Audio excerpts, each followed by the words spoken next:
Good evening, everybody. Welcome back. Welcome back.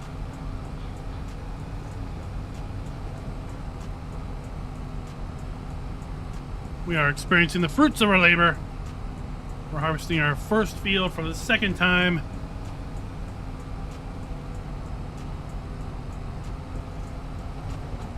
Delilah, glad to see you here. Saw you come in late last night. Sorry about that.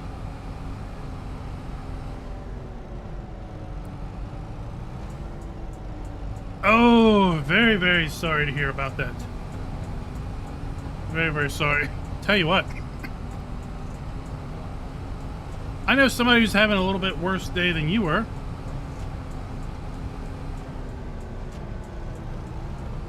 Coworker of mine yesterday, well, he was sitting at a light. The light, he thought went green. It didn't. He accelerated right into the back of a pickup truck in front of him at the light. And, yeah. Now his car may be totaled because apparently the vehicle that he drives is insanely expensive to the repair front end damage. So yeah, that was a good one.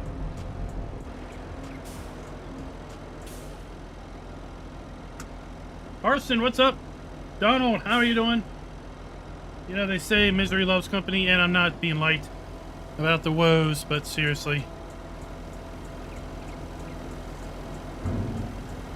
You're not alone. You're not alone. I know when things start going wrong, you feel like, oh, always happening to just me. Right. Tough it out. Things will get better. Just may not be easily foreseen. Grenade Racer. What's up, Carson? Schultz is here. We're gonna make some money today. We're gonna make some money tonight because I realized that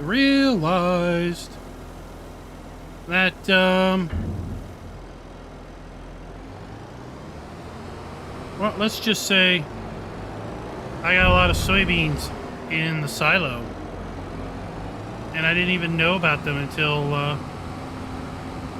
about an hour ago. I forgot about them.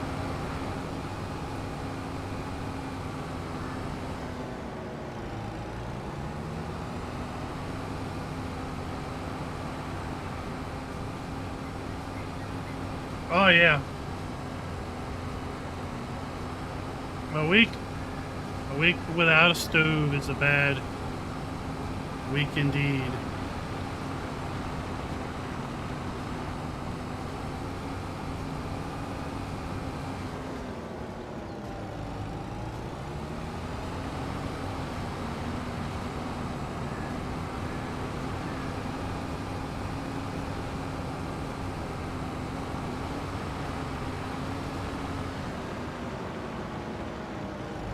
Next month, I think our potatoes will be ready.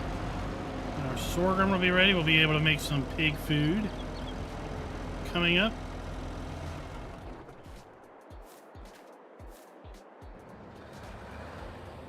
We'll be able to harvest some more.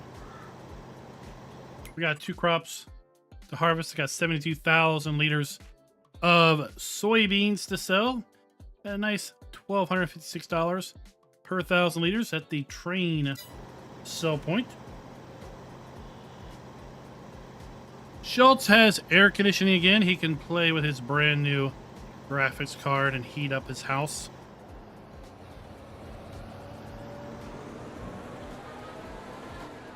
That's always good.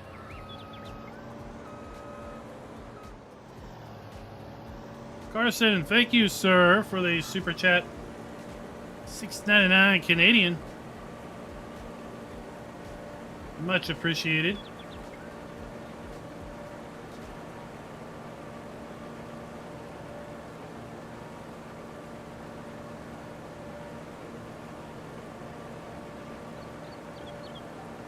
We're getting an exceptional yield off of this field because we did most things right. We didn't roll the field, nor did we mulch it. I never think about mulching, and usually I don't have time to roll.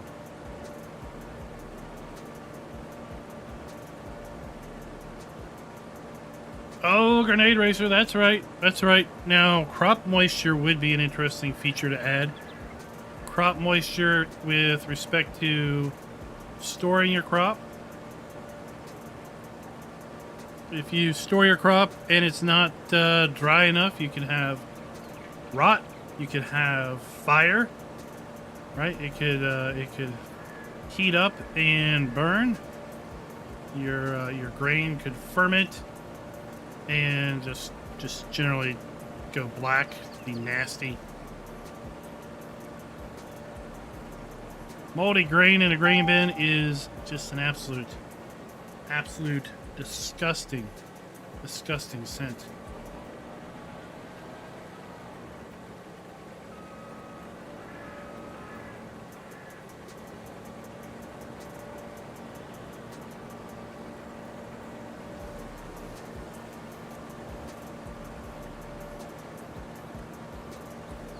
Did everybody check the preview video out today, where they were finally released the FarmCon video, where they did the preview of the machines for the premium expansion coming up? I checked it out. I asked Giants a question. More on their answer when we get back from the intro. But it sounded like, to me, reading the closed captioning, that it was mentioned that you would use the ridger for potatoes as well. So I asked Giants a question, if that was changing how we plant potatoes, how it works if the player doesn't have premium, if it defaults back to the old way, or if maybe the old potato equipment worked one way and the new potato equipment worked a different way. Sky edits Farming Simulator 23 will never come out on PlayStation 5. It is a mobile platform only. So PlayStation or Farm Sim 23 will only ever be released on iOS, Android, and Nintendo Switch.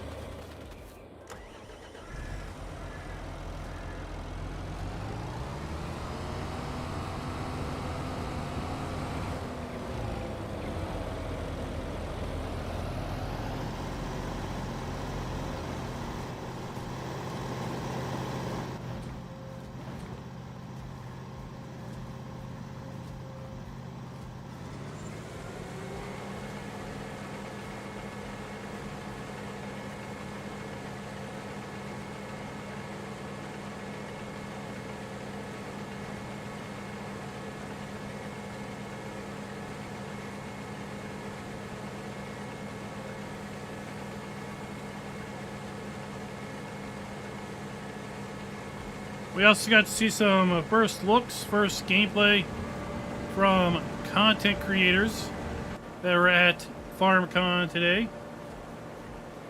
The embargo on gameplay video released. Let me know what your all's thoughts are. What channels, what previews you saw. What did you think of the machines shown off? Actually, that wasn't for the... that was for the horse pack. What am I saying? That wasn't for the premium. That was for the horse pack.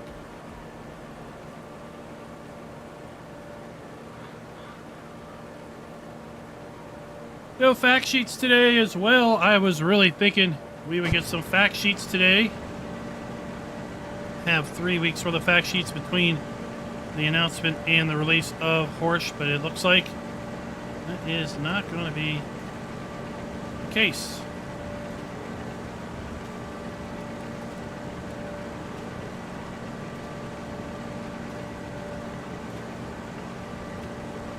Well, Skynet, you'll have to buy it on Nintendo Switch, PlayStation, or not PlayStation, Nintendo Switch, Android, or iOS.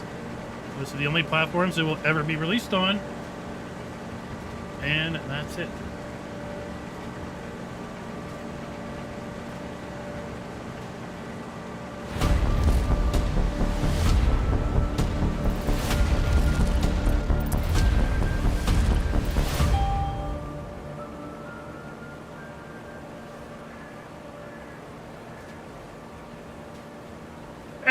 everybody! Welcome back. It's July. We gotta go see if our corn is knee-high by July. We just planted corn earlier this week. And now it's already July. You definitely need to go up there and check it out. Make sure it's coming along well. We are having fruits of our harvest. The second time we've harvested this field. We're getting maximum yield. That means we are getting closer to being able to make pig food, which means we're getting closer to being able to get pigs. We're also going to make some money. I got like $85,000, $90,000 worth of grain in the silo. I didn't even remember because I had a soybean field. I've got 70,000 liters of soybeans. We're going to sell those today because July is always the best month to sell beans.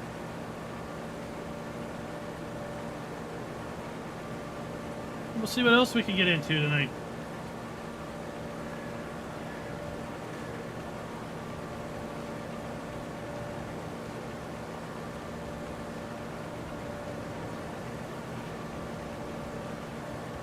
Now, what I was teasing during the intro, during the pre-show,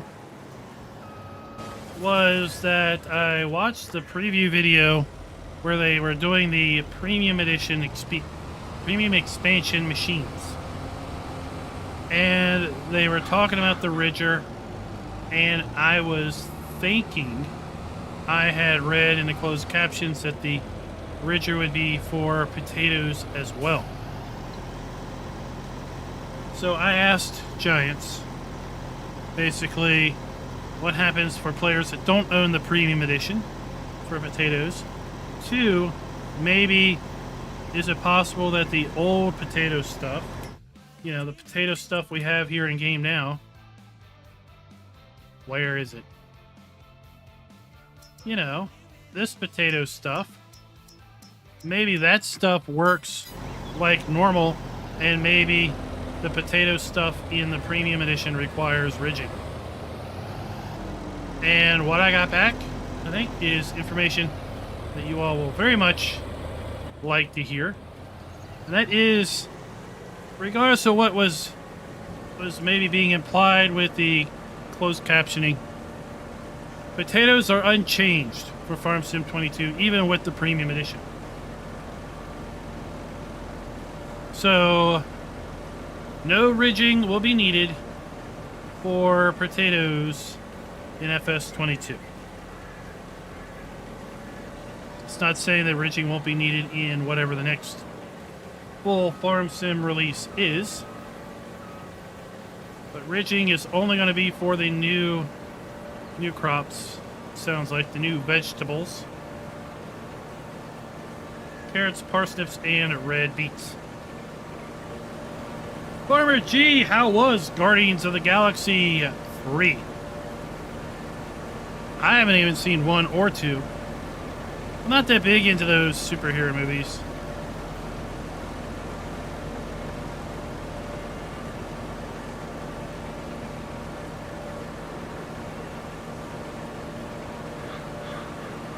I was also asking, today was the embargo release day for those that had early access to play with some of the horse stuff over at FarmCon. I watched Steely P's video on it, and you know, it kind of reiterated what we saw with the trailer. Lots of really interesting animations. He demonstrated the hoe that stays within the rows using some sort of interesting new script functionality. The map looked pretty good, and he confirmed the same story that we heard yesterday from Jabo, was that Oxygen David was involved in some degree with this iteration of the map.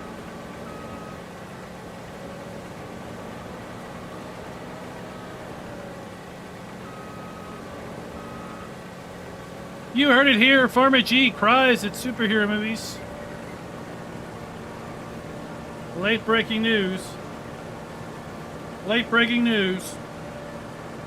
Langer, what's up? Welcome.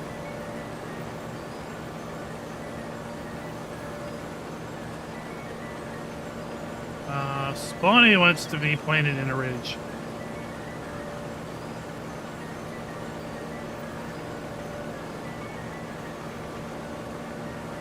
I hear it's in testing, but I haven't checked the testing thread. I hear there's videos of folks out there doing early previews of it. I haven't watched those either. I like to sequester myself from things like that. That way my experiences when I get to the map are mine and mine alone.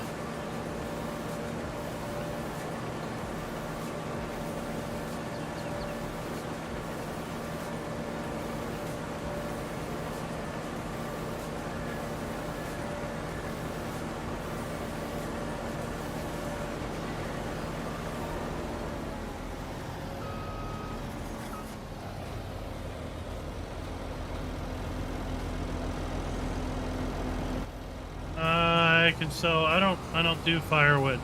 I don't do forestry.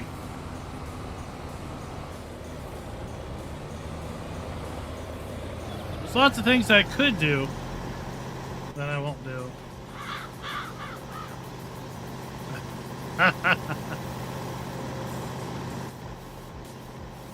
Maybe he needs maybe he needs a handkerchief. Is that how you call it? A handkerchief? Schultz is abusing his new graphics card.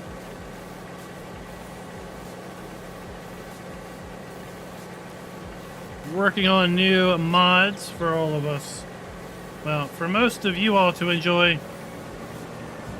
I end up just ignoring them because I think it's funny.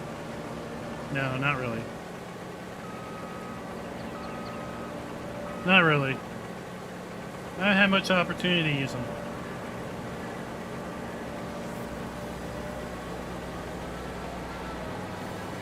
I've been trying to figure out how we're going to spend our newfound fortune once we sell our soybeans. I think I might put down that corn dryer, and then we have the option of making even more money by drying corn. We also need to get a milk tank so we can start hauling milk. Our cows are starting to produce milk at a pretty good clip. We have 18,000 liters of milk so far.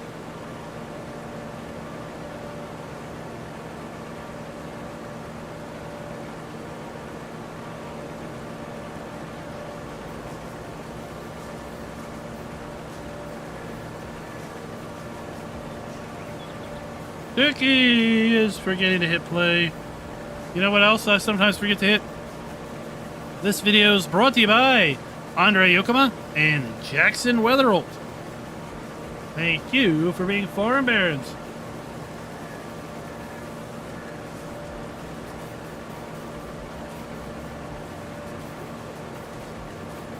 Anybody interested in becoming a farm baron or a member of the channel, maybe a farm hand, farm boss, or the illustrious Farm King,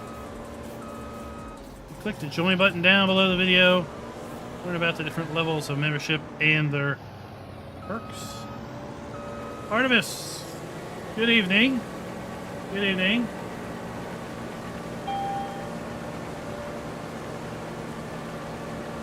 Tuki was doing his research before the video, before the live stream. Good on you. Good on you. I was saying that I was misunderstanding something I had read in the premium video. I thought I had read that ridging was going to be used for potato planting also, but that appears to be an incorrect statement. Potatoes are unchanged even with the premium expansion. Ridging is only a requirement for the 3 new crops.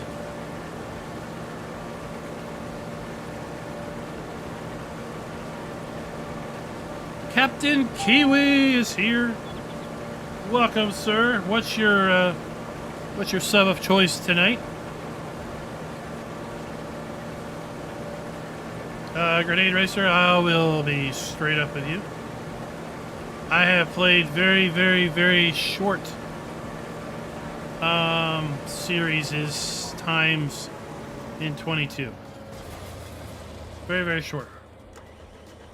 In 17 and 19, we played 7 years on Emerald Coast. That was probably my longest running gameplay. Typically I go-ish, 3 or so years, I think, is typically what I shoot for. But I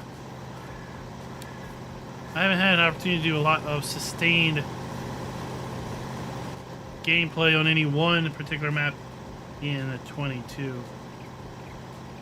Mostly because I'm not playing the game unless I'm streaming the game or recording the game. Today I did play for about 3 hours or so this afternoon in order to get moved up to this point for tonight.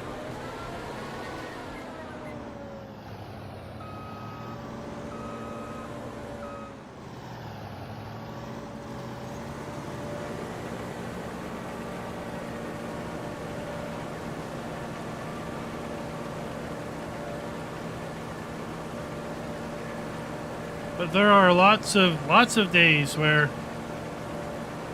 you get home around 5:30, and then you get dinner made, you get dinner served, you clean up a little bit, and then you look at the clock and it's like 7:15. And you're like, are you serious? It's 7:15 already? And then if we are streaming, then it's basically a mad dash to get a thumbnail made up, stream ready, and then do that before it's time to hit the sack and start it all over again.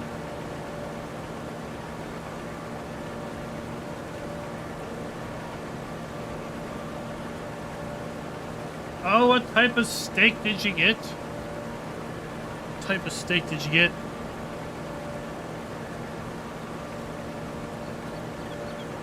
Like me a porterhouse. Porterhouses are good. I'll go for ribeye if that's not in the cards.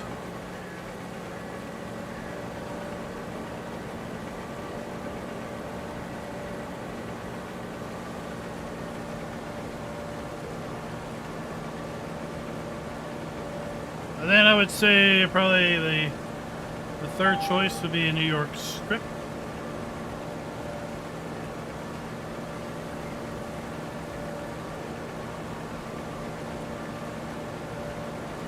With the least desirable option being a sirloin because it's just a little too lean. It's a little too lean.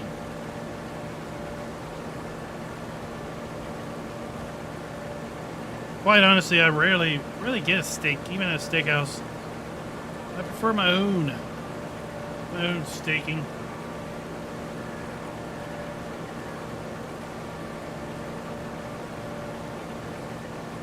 Tuki, sometimes I get a kick out of what words are in English and what words are not.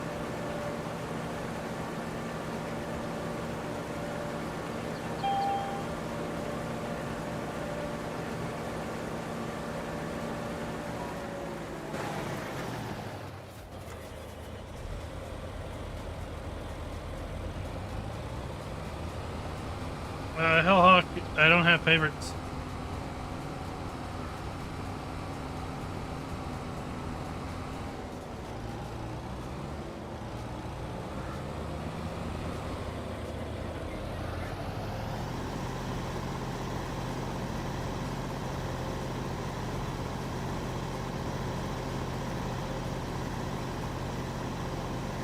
I can't give you a stated favorite.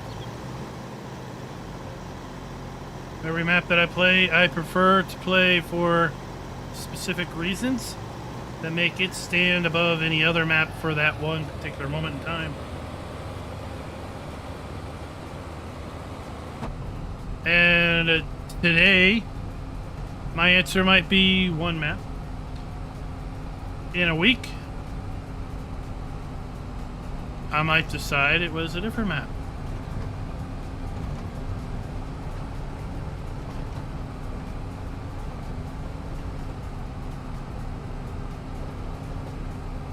I've enjoyed multiplayer gameplays for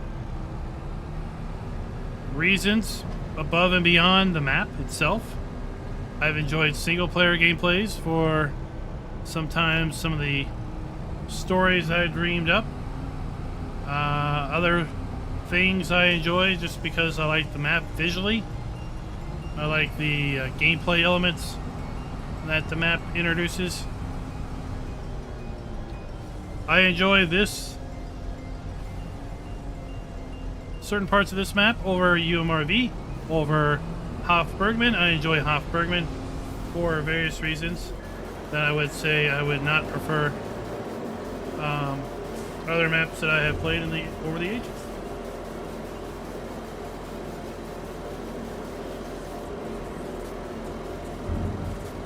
I just don't have favorites. I don't have a favorite food. I don't have a favorite drink. My favorite brand of car is not a Ford.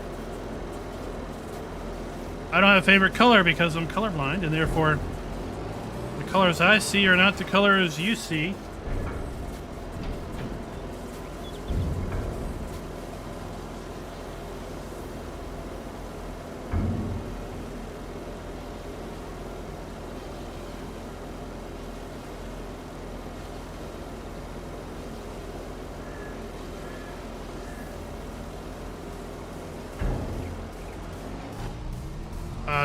We had a joke. We had a joke with a sales guy. The sales guy that we ultimately bought the daughter of Subaru off of. You know, you roll up into a lot, you start looking at cars, and you know, at some point someone's going to come out and talk to you. That's inevitable, right? It was funny. The daughter was like, "Oh, we've been spotted." Of course we've been spotted. You're looking around. You're inviting them to come over because you're looking around.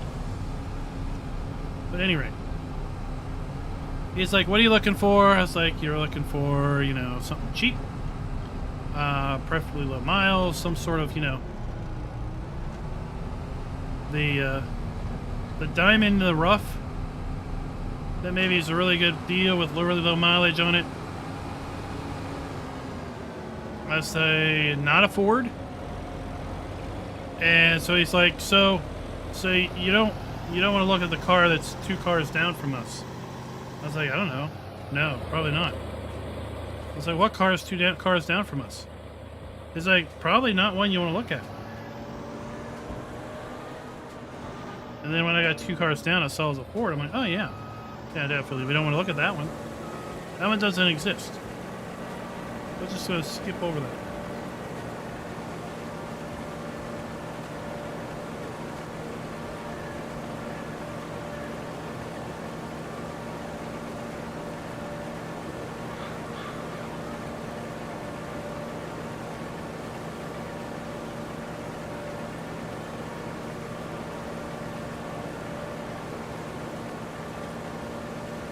Yeah, we did a Let's Build series on the Holler, and I really enjoyed that map. Wish I had an opportunity. Wish I had time to play some on that map that we did our build out series on. Enjoy the time we played on Western Wilds and No Man's Land. 2 more maps we kind of did a build thing, a live build series on.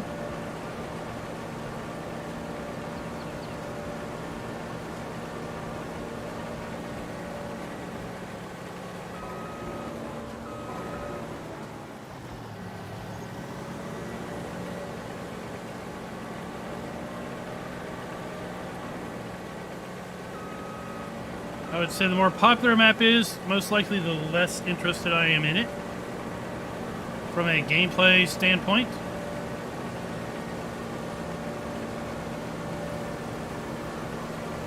That is just me. I just would prefer not to be associated with something that is massively popular.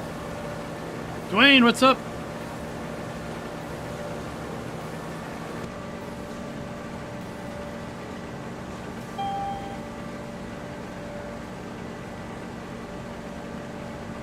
You're getting an error because you're driving a John Deere. That would be my assumption. Is that since you're driving a John Deere, you're getting an error.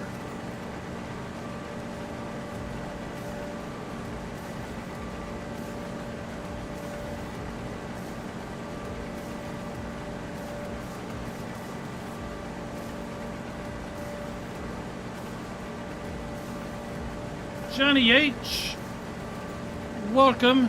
Thank you for coming by. How is it up there in I can't even pronounce that.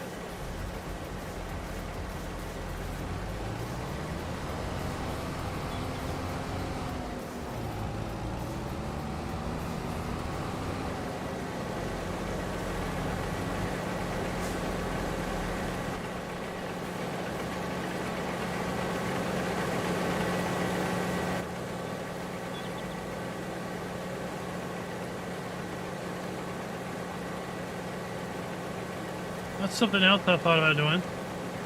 Now that we have cows, I thought about would it be useful at all to do the separated manure.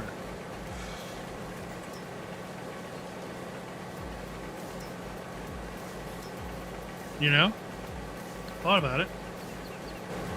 Didn't put a lot of thought into it. Well, Johnny, glad you made it back over here.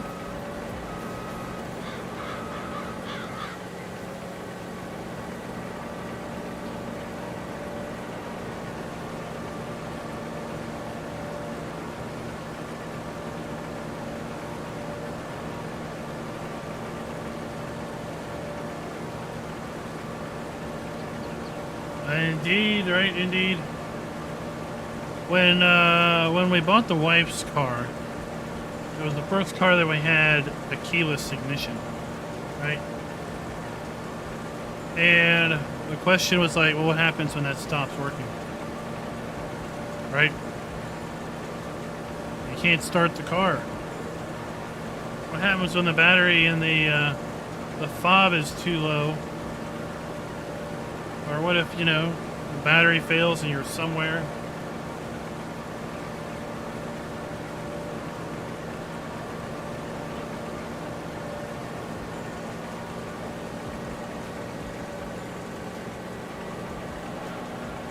Johnny H, what platform are you on there?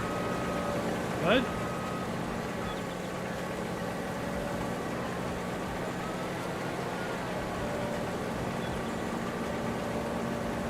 You're on PC and you would be willing to entertain buying the game through the Giants eShop.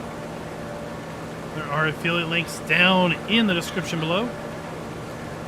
If you are on PC and you prefer to buy your games over at Steam, I highly suggest checking the Steam Summer Sale. If you're on a PlayStation or Xbox, I can't help you out much. Can't help you out much there.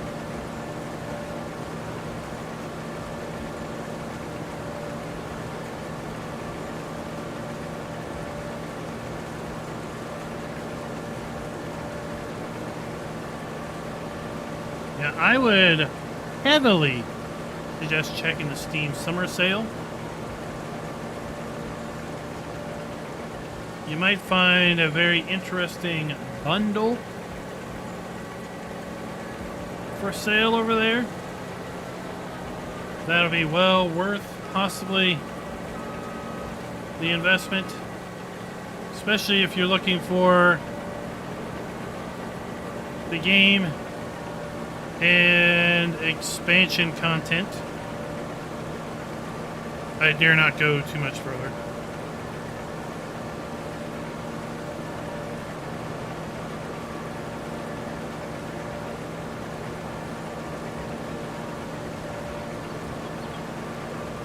So after we get this field done, we are going to sell our beans. And like I said, I think I might put down a corn dryer if we got money. And then also get the get a milk tanker. Because our cows have 18,000 liters of milk. And those of you that play the game a lot more than I do with respect to contracts, there is a hay contract that has its destination to be my TMR silo. What happens? Can I do that? Oh shoot, back up. Back up the truck, Chuck. So I got this hay contract, right? Delivered to the Silo King static line 200. That's my TMR mixer. See? That's my TMR mixer. If I deliver the hay in this contract, will it just not fill up this thing and then stop taking it?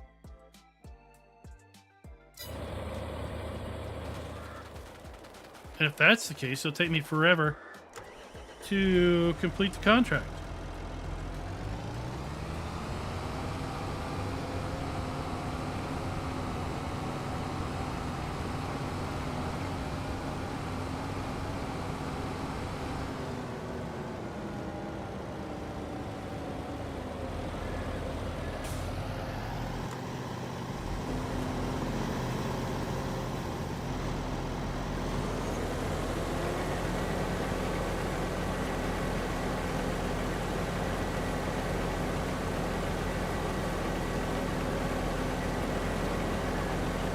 Because, I mean, 10K is good money. And field 28 is this field here. And I got a decent number of bales off of that field last time I did it. This is the money field. You do this field for grass. This is like a 100K field right here. Especially if it's a silage bale.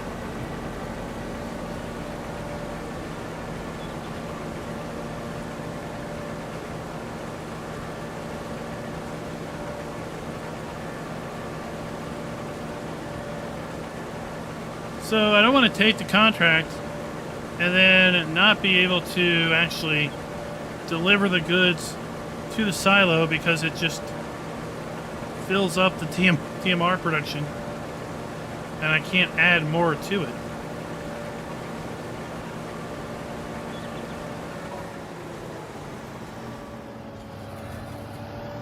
I would most likely sell all the extra hay bales because I don't really need the hay bales at the moment.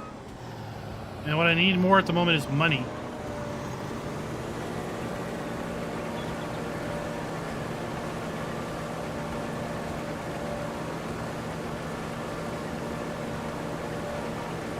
Ah, Grenade Racer says it'll work.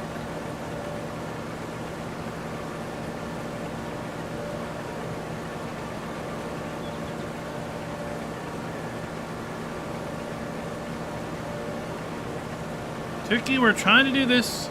We're trying to do this one legit. We're not adding a bunch of money in. Yeah, we didn't start with $10 million. We're on hard economy. I do have a loan still. But I don't want to go with like a massive, you know, just do a huge loan.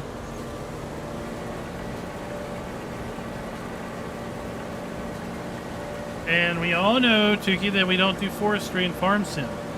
So we don't play with trees.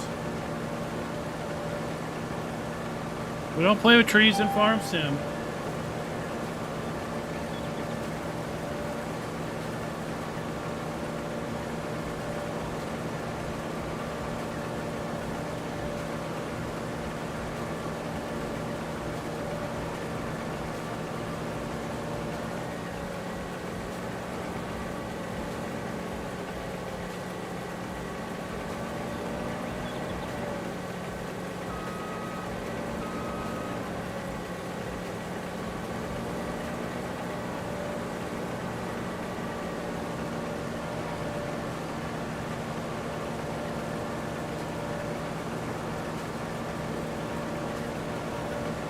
They've done a pretty good job without GPS.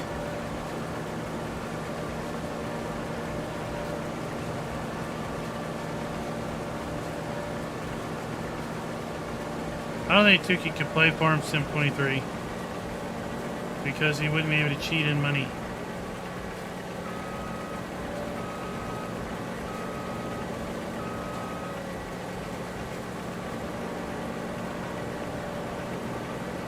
The Tukey nut tree. That's the tree that we haven't discovered, the Tukey nut.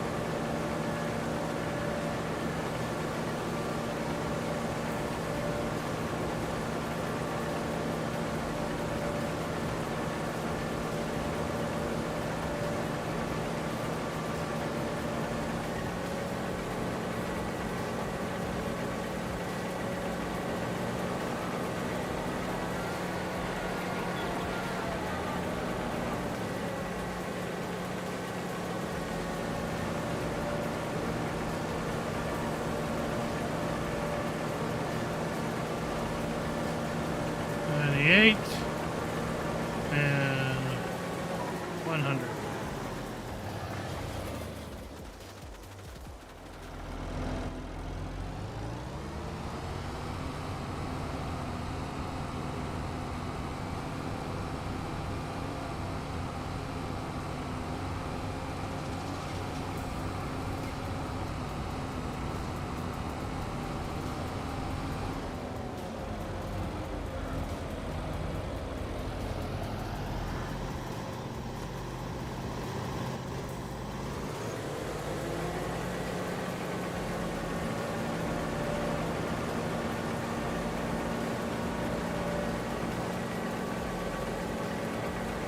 Brayden, what's up?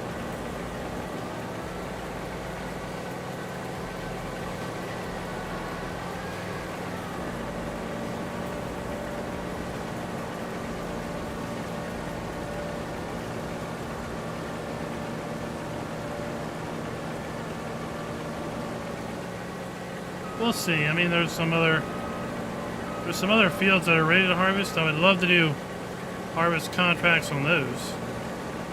They're just not popping up.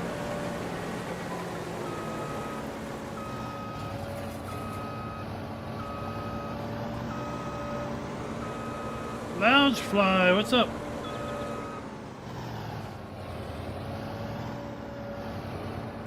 It depends where it came out. Depends if it's publicly available. And depends if you can know the exact site it was uploaded by the map author.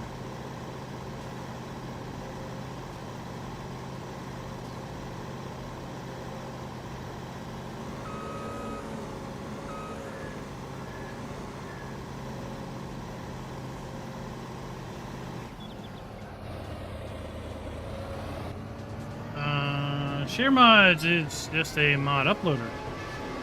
It's not a mod hosting site.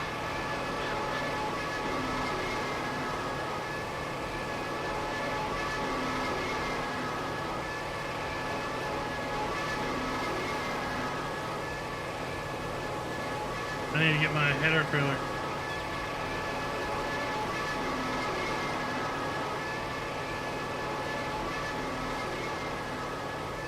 I only link to full website downloads, not direct download links. So if the share mod link is posted on, let's say, an itch site or some other web hosting site,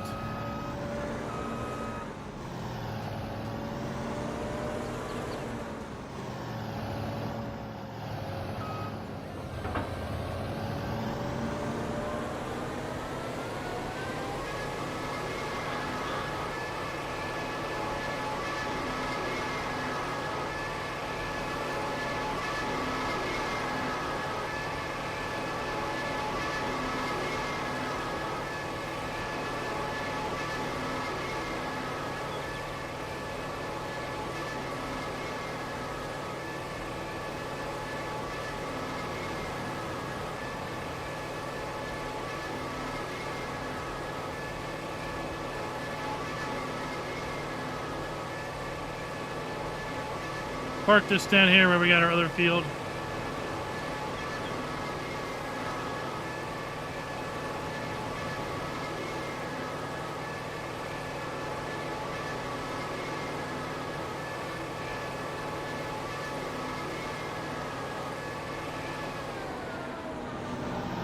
Get out of the way, lady.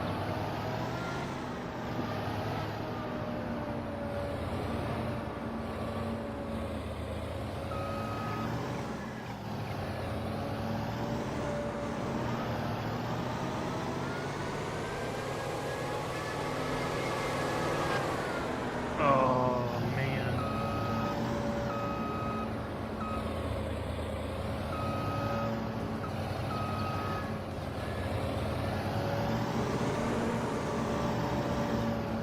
One should not try to take a harvester through a downtown area.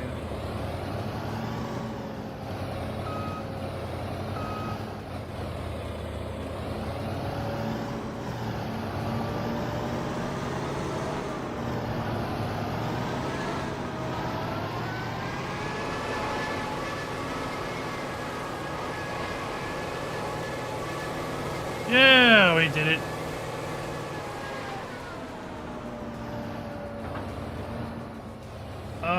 Grenade racer, because I basically didn't realize it still had grain in it. And it really doesn't matter, because we're just going to harvest more wheat.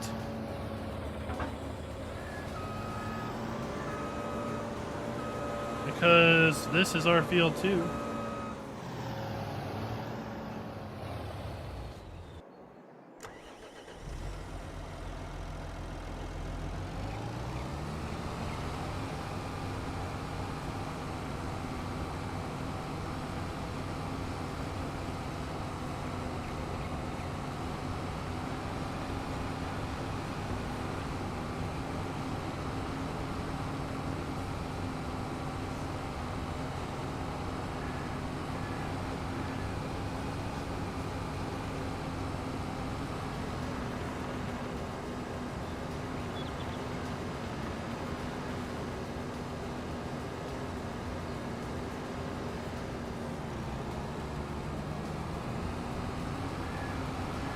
No, I just didn't know it was empty. Or it wasn't empty.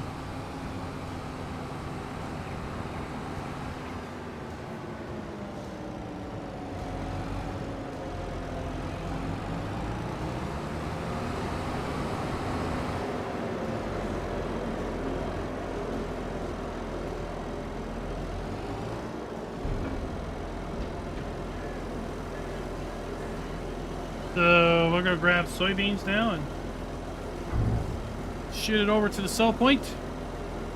Earn some money there. See how we're doing.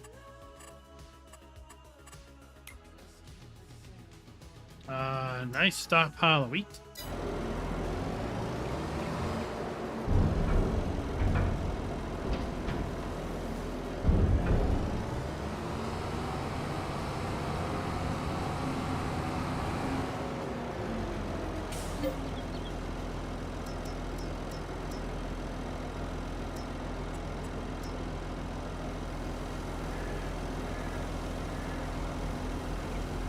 There's like 3 ways of getting grain out of your silo on the map.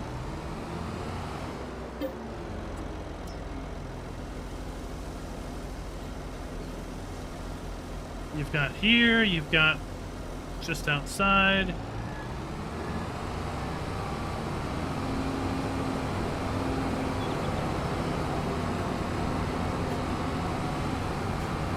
Right.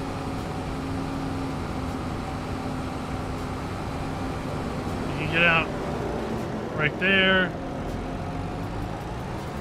Lots of options.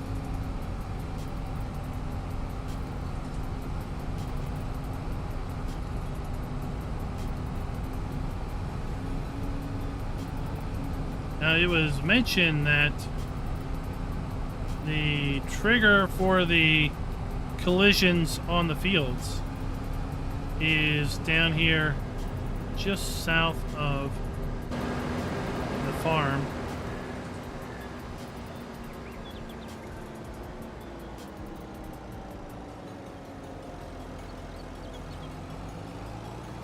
We're looking for the building with the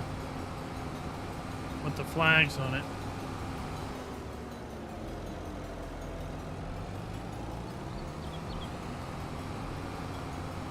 We'll have to go look for it.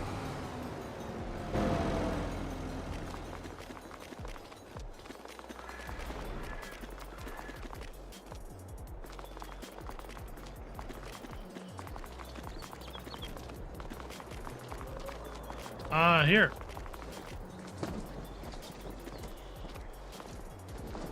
It says disable low voltage electricity pole collisions in fields. So if we click that, now if we go over here and find a field with a pole in it, it should not be too hard.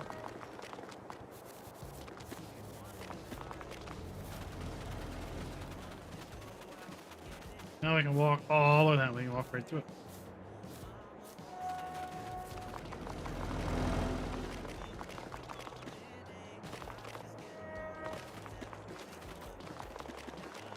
And then we can run all the way back down here.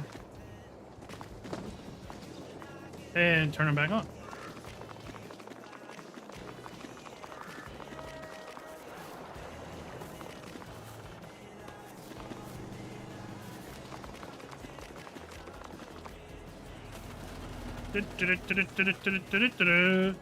Oh, we just run into it.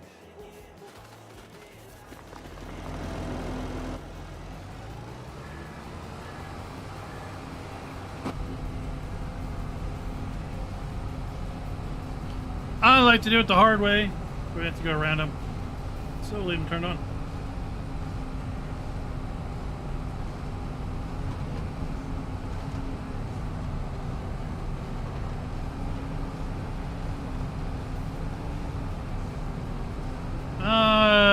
Well, I mean, they were just coming back from FarmCon. And we had 5 maps get released this week. I wouldn't say it's a slow week. 5 maps is pretty busy week.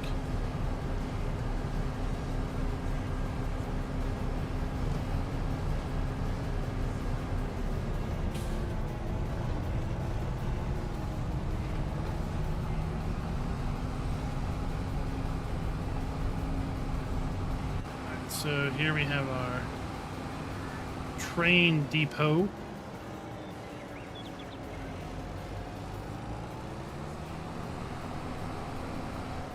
I think this is the dump point.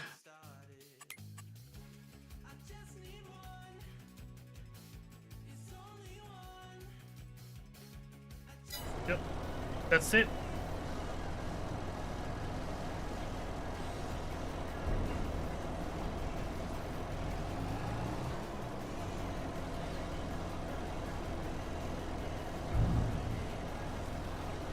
So we'll make a couple more trips.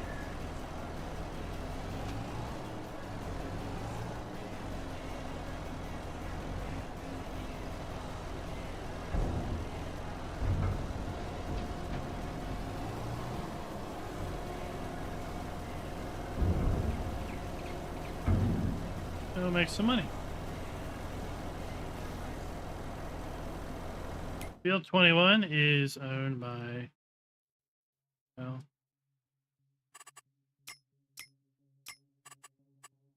we don't really know who owns Field 21.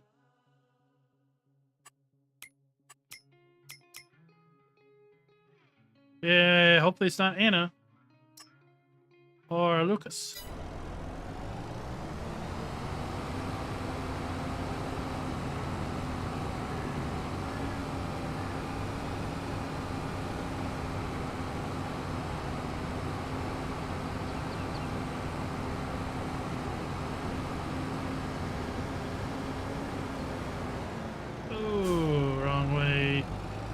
Wrong way, Charlie.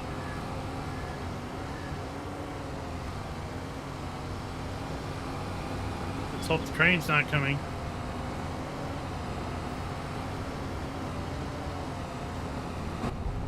Don't do what I do. I am a paid professional. One should never drive down railroad tracks.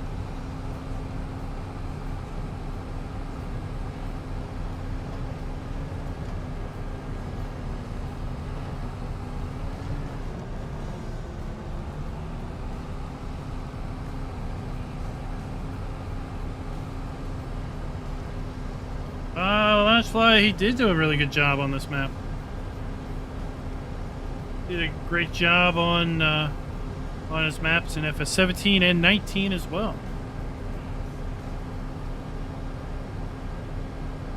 Slovak Village, 17 and 19. David, good morning. How's your Saturday morning?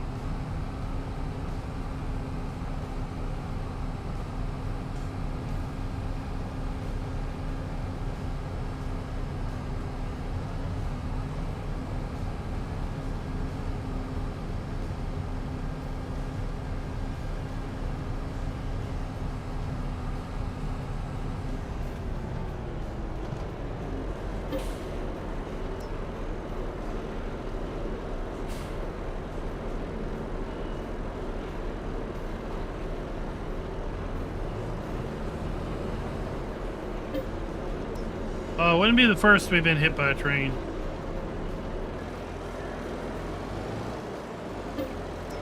Oh, the case of the disappearing tractor.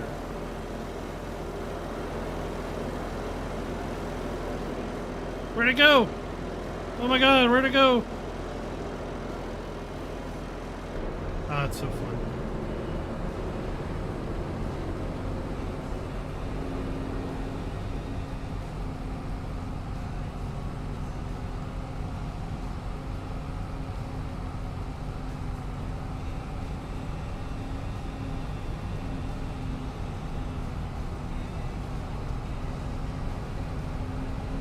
Oh, what's out of ore?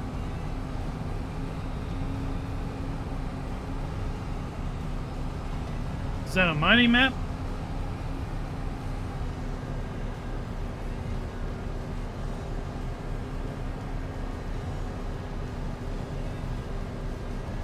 Because I can tell you what, if it's posted on Facebook, it stays on Facebook. I have zero idea.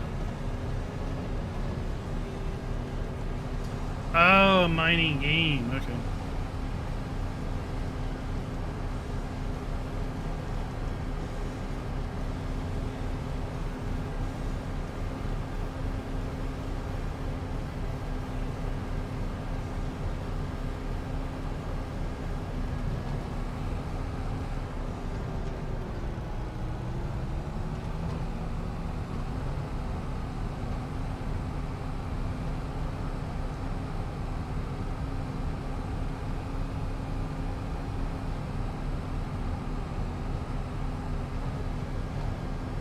They're a talented group of people out there then.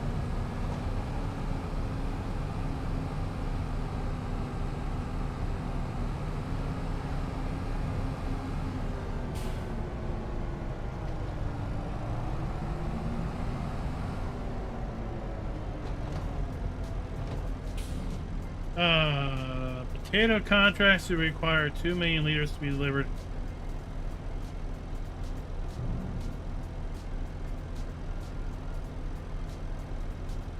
Well, you're the one that's taking a potato contract.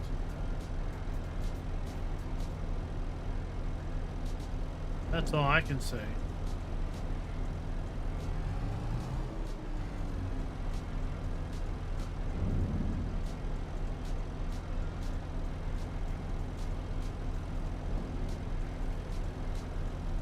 I would avoid potato contracts unless I needed the potatoes for something. And therefore I was counting on making use of the bonus taters.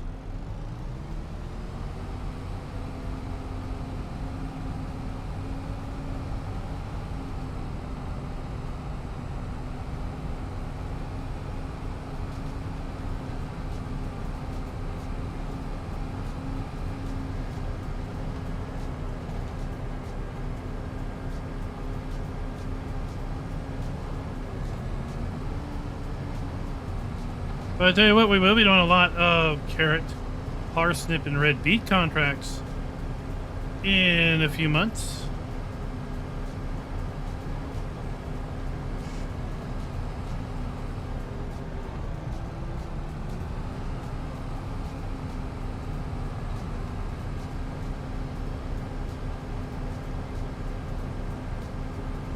I don't know why.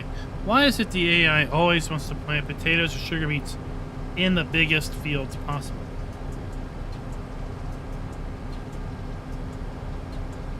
Have you ever noticed that? Sugar beet, cotton, and potatoes are almost always universally planted in the biggest fields.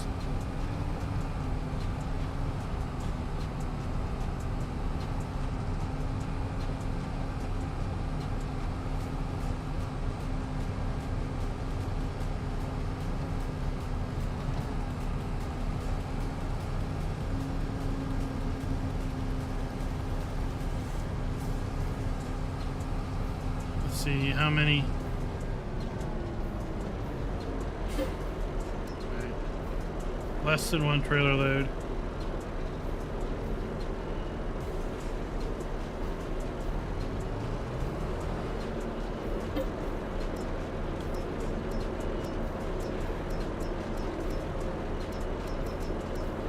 Well, we can take a load of wheat too while we're at it.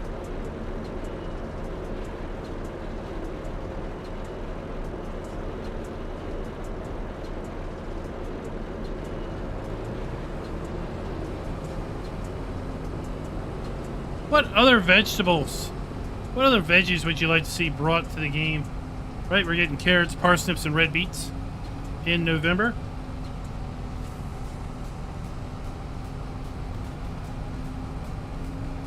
What other vegetables would you like to see brought in forward?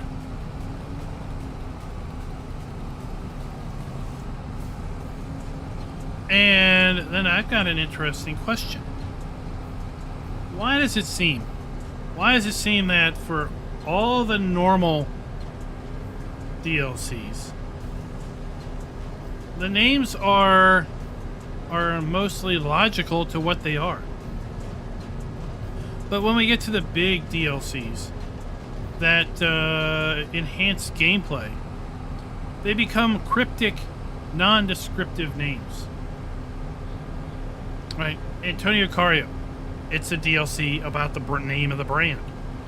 Kubota, the name of the brand. Vermeer, the name of the brand. Platinum expansion. It's forestry.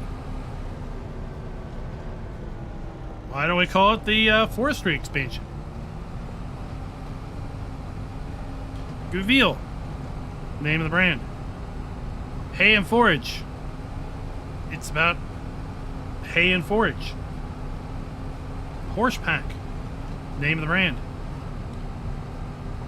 Premium expansion. 3 root crop vegetables. Why don't we call it earth fruits, earth crops? Root crop expansion. Vegetable medley. I don't know.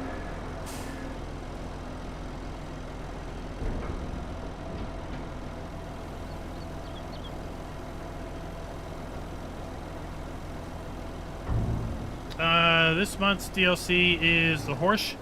It has a map and equipment. No new crops.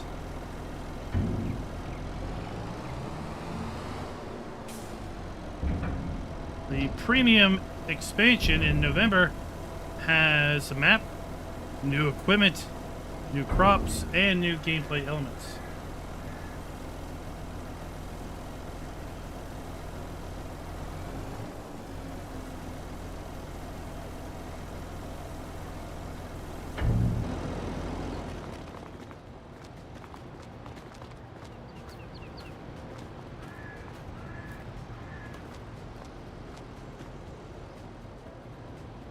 Let's run our train.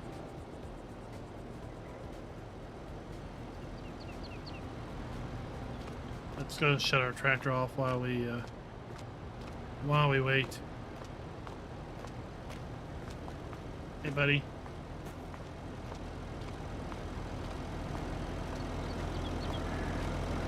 Orchard fruits would be nice. Orchard crops. Right?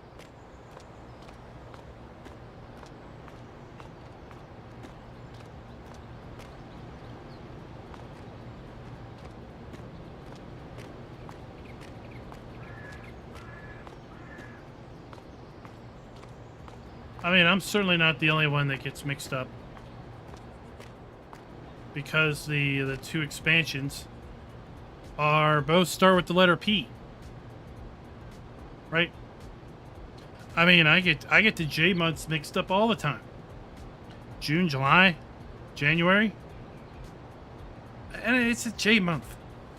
You know what I'm talking about.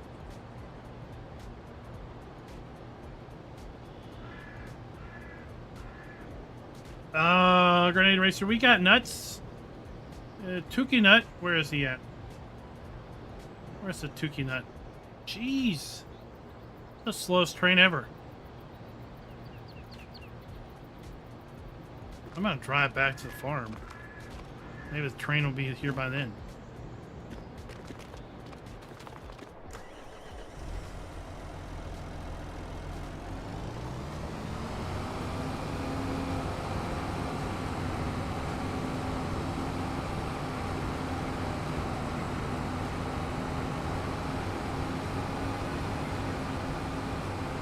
Maybe peanuts would be nice. Tree nuts, almonds, pistachios, walnuts.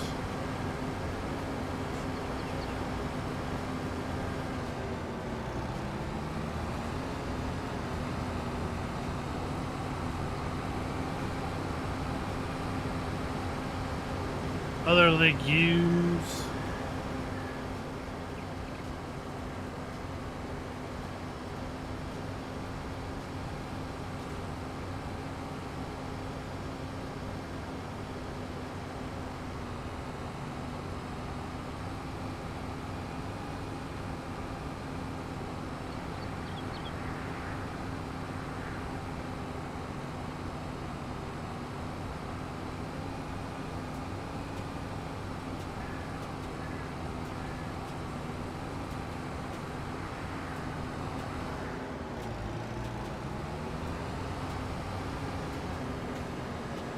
Make our way over here to field 16.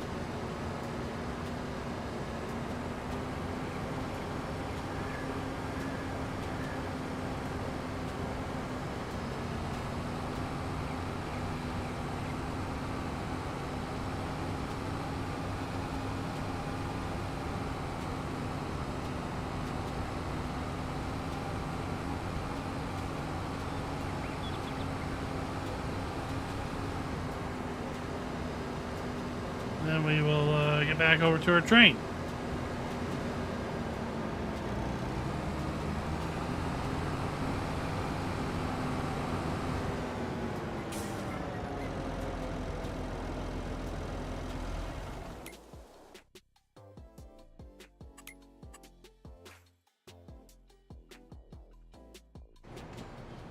Ah, glad you just pulled into the station.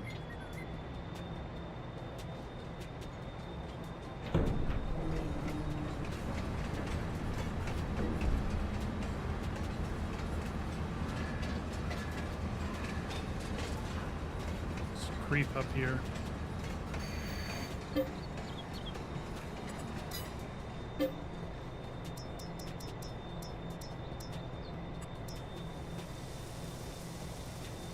Fill it up.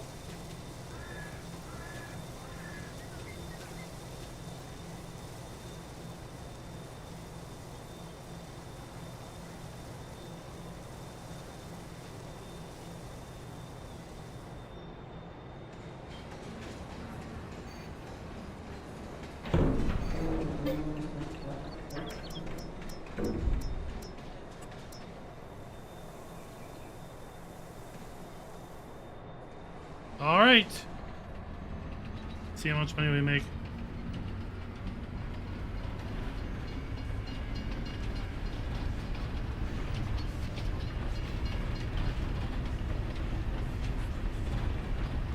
We had that a little bit longer with Hofbergman in 19. There were calves that were born, air quote, born, and then you would latch onto them with like a leash and walk them around. Dwayne, thank you for your 22 months of being a farm baron. Here we go, people. Here we go. Let's make some money. Nice. Okay. $138,000. And we're definitely putting this down. Where am I at? Here I am. Talked about putting this down over here.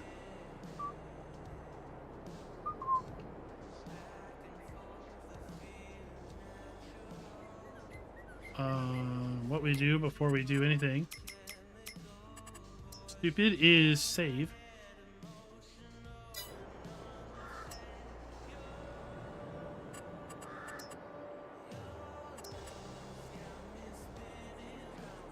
Here we are.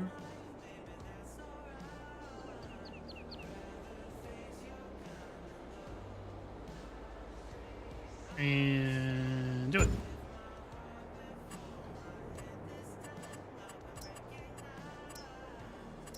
And then we will put it over here.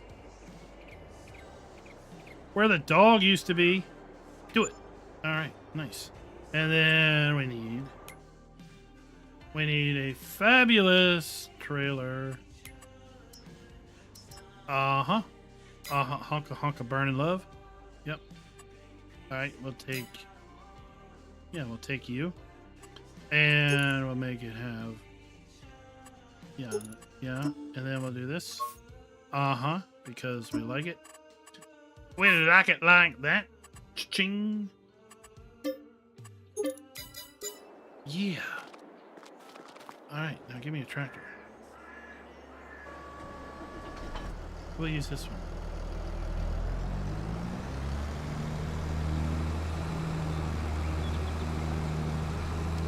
Rabbit Rob, what is up, sir?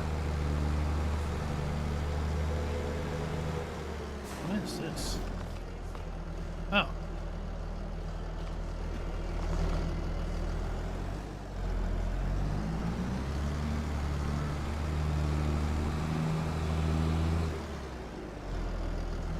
Does it have a rear hitch?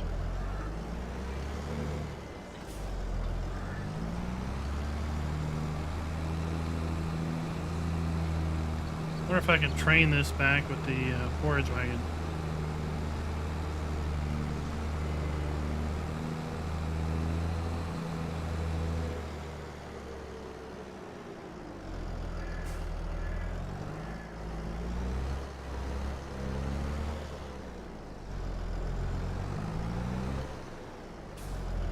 If I could reverse better.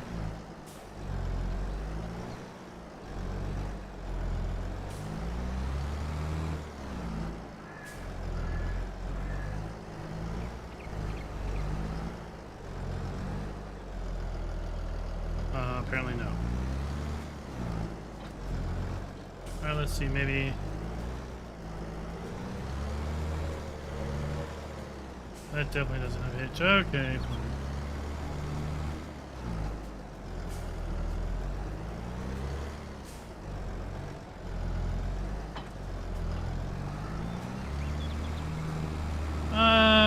It's right there.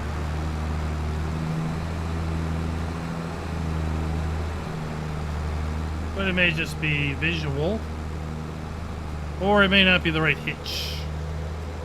Hitch type.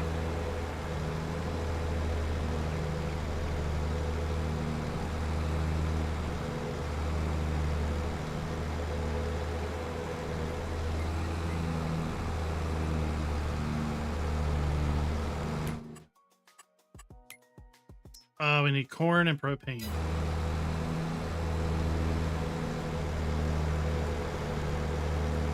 Good thing I have both. I have a little bit of corn and a little bit of propane.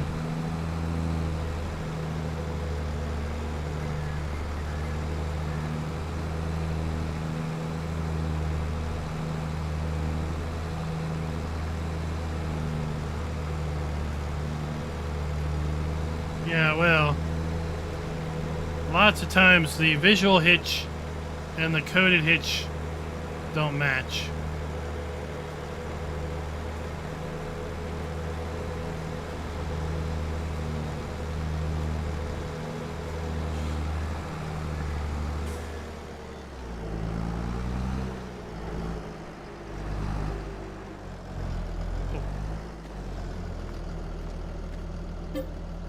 I want to, yes, fill her up.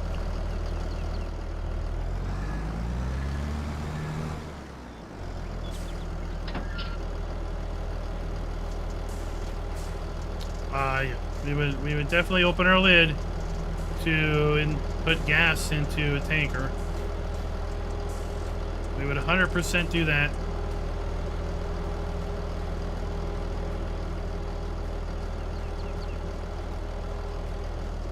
I don't know how much this thing takes. Let's find out.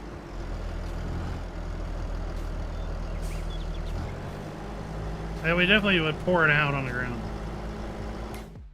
100%. Alright, so this thing's gonna take 8,000. Yeah, okay. It'll take it all.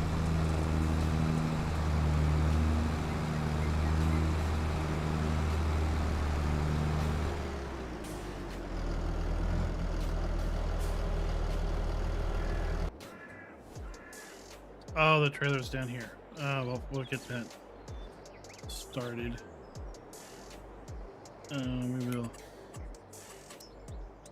bring this up here.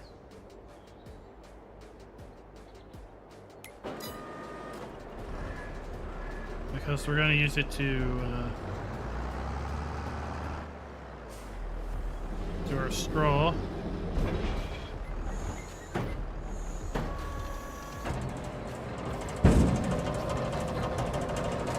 Bad boy setup.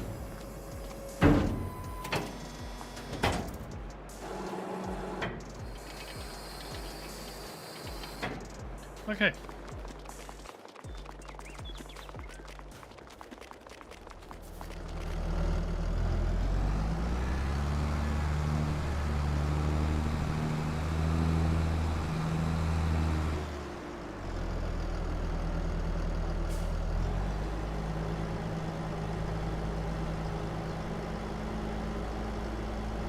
And then we'll get to do some corn drying. This fancy contraption. Oh, I wonder if we have animations. What? Why do we have corn in there when we never added corn? But okay. Okay, we'll just go with that. I thought I know. I bought 10,000 liters for $8,000. Okay.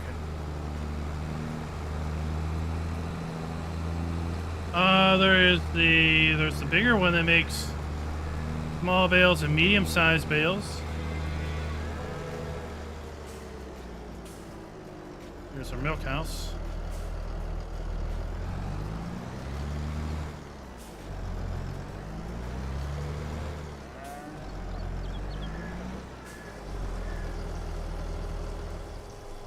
I was gonna say, I thought that was our milk house.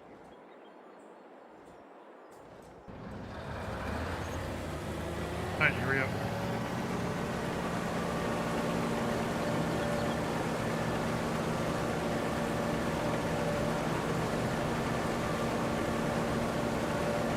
Well, the way I see it is I see the biggest round bales as kind of being the American-sized bales. And then the other two bales is kind of being the European-sized bales. So it only makes sense that the unit would make medium and small bales.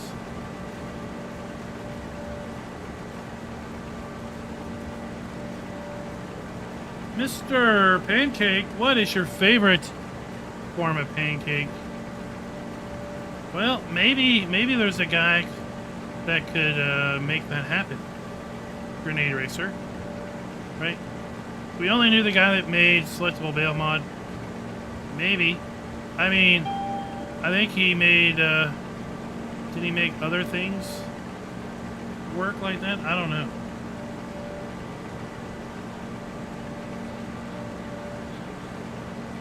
I would say the worst pancake is a pancake that has squash in it. Why would you ruin a pancake by putting squash in it?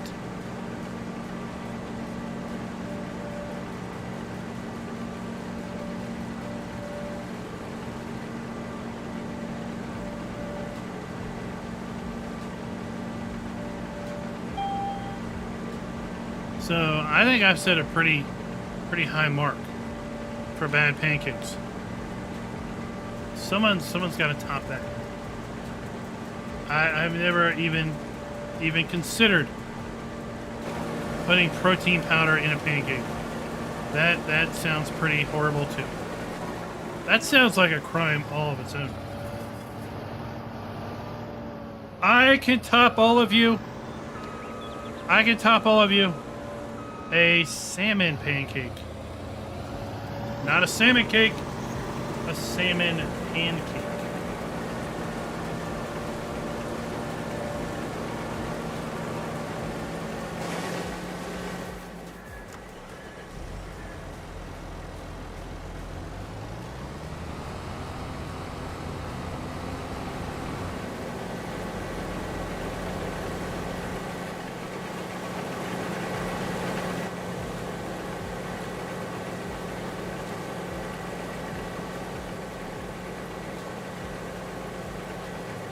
Jay, it is fishy. It is fishy. Growing up, we had salmon cakes. Oh, they were awful. Salmon cakes made with canned salmon. Oh, they were awful. They were the driest thing ever. The worst thing you can do to salmon is make it dry.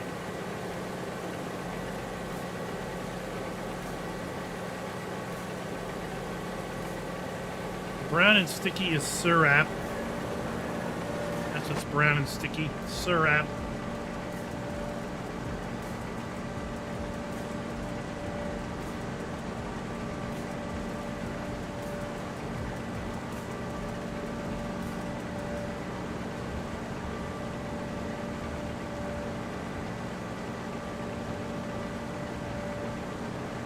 And mackerel cakes.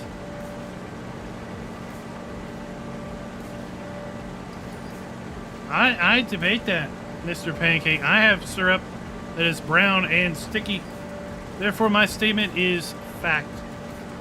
It is correct. Now, am I the only one? Am I the only one that can't imagine ordering pancakes at a restaurant? Why would you?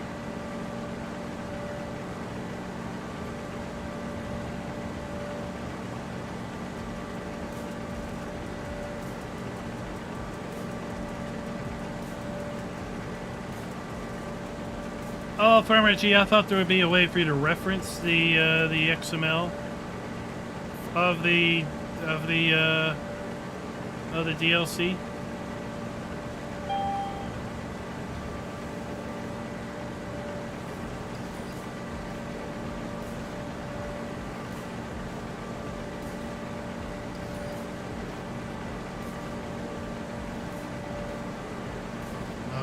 I haven't eaten a Cracker Barrel in probably 30 years.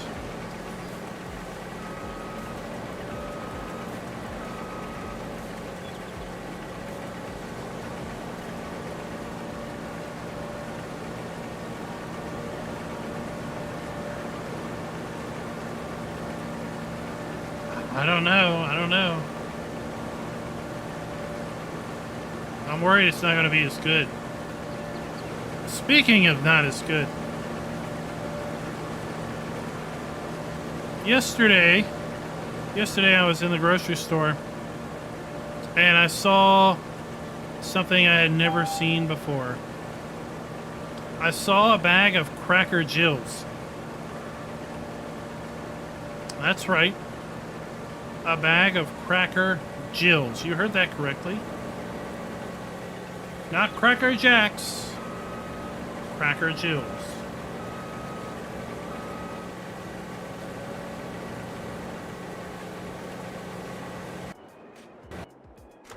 And I was like, huh, what's this? Apparently they have rebranded Cracker Jacks as Cracker Jills for some women in sports thing. I don't know if it's Women in Sports Month or what.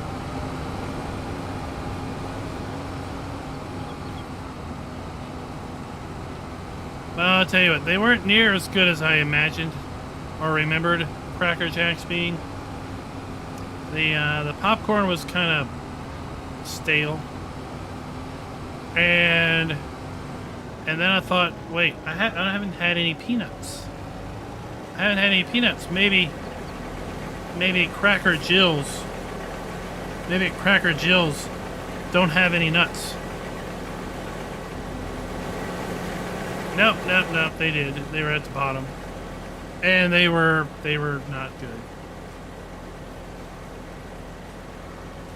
They were not good. But they didn't even have the audacity to rebrand the little prize inside. It was still a Cracker Jack prize.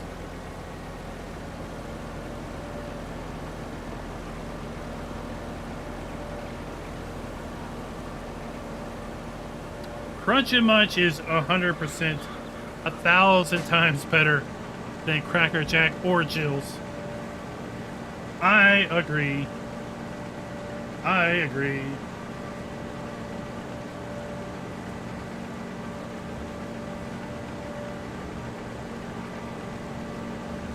And on a good day when you can get a box of Crunch and Munch for $1. Oh, right? You open that box and you start eating toffee. Toffee ones, that's my favorite.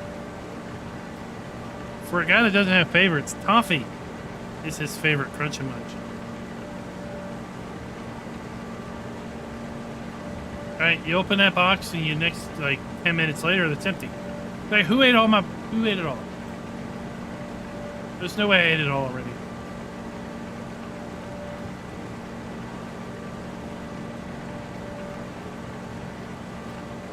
No, Mr. Dio, it had peanuts in it.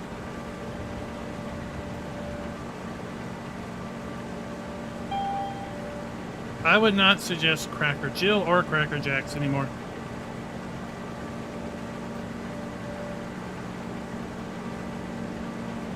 Popcorn just tasted stale. Caramel had minimal flavor to it.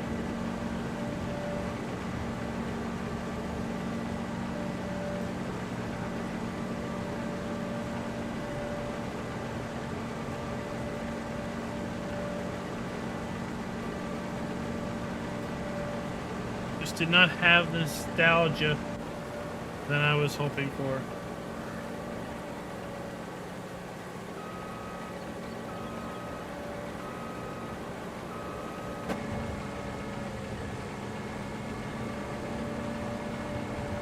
I also like toffee Chex Mix. That's good too.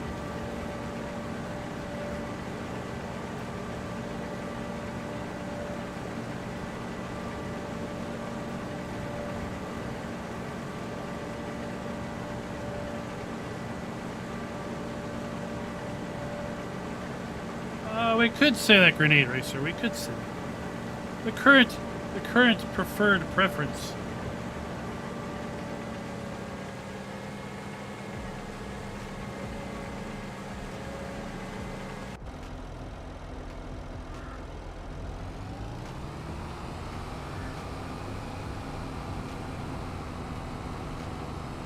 Oh, let's climb this hill.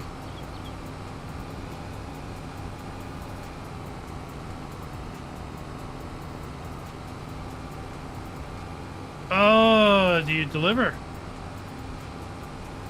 Delivery.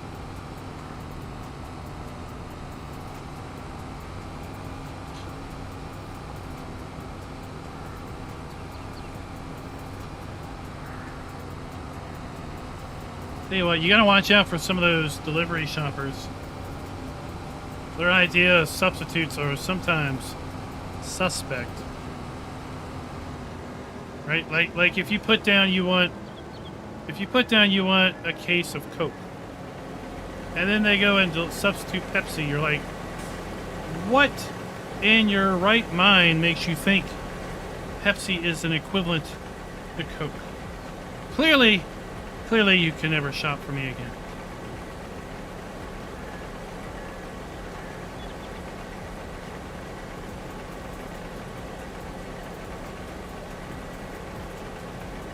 Well, we've already established Tuki has questionable tastes in lots of things.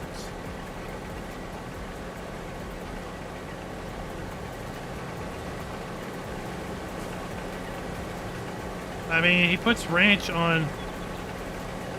I've heard him put ranch on anything. I think he's been known to put ranch on snickerdoodles.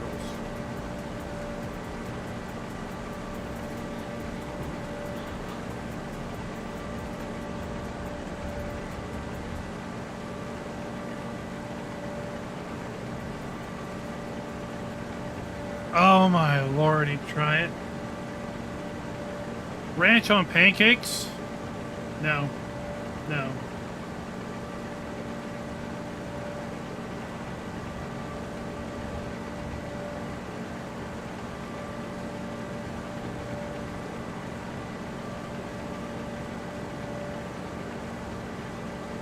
No.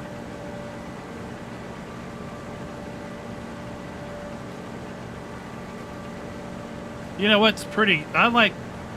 I didn't know anything about this until I went to the National Farm Machine Show in Louisville, Kentucky. Was Starry. I'd never heard of Starry, never seen it before.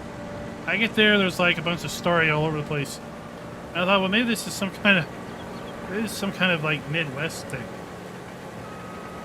Like Louisville, Kentucky's Midwest. No. It's definitely not East Coast. Anyway, I thought maybe it's just like, you know, it's a regional thing. Starry, some regional drink. So I had it, and I was like, oh, this is... I describe it as smooth. It's just... It's like Sprite that doesn't burn your throat when you swallow. Right? It's smooth. And then I learned that it's basically the replacement to Sierra Mist. And I have to say, I kind of like it. It's better than Sprite because it doesn't have that burn, right? I've never drank Sprite and not had it burn. Like, oh my gosh, why am I drinking this?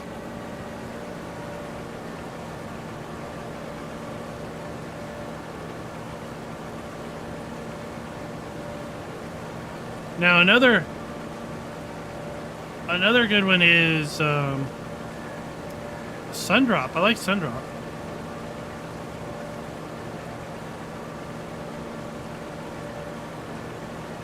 I don't see Sundrop near as much as I'd like to.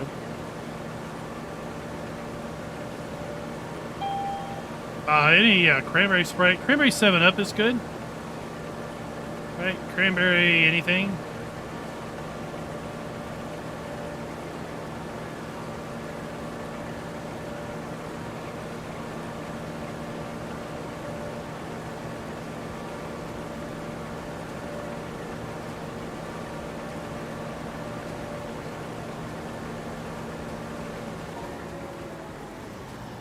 I'd say Starry is worth a try. I'm not sure about the whole name. I mean, it kind of sounds like a child's drink.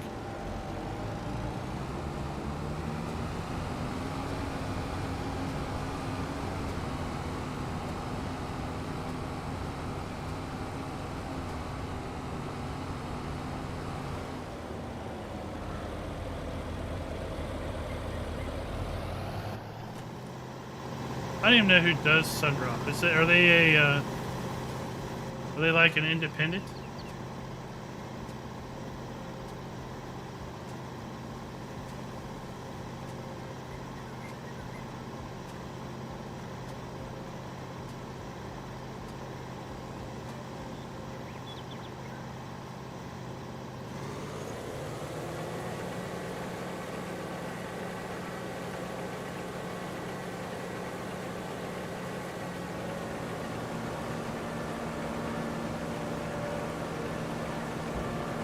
Well, 7-Up, Dr. Pepper, they're kind of independent. They're kind of independents, right?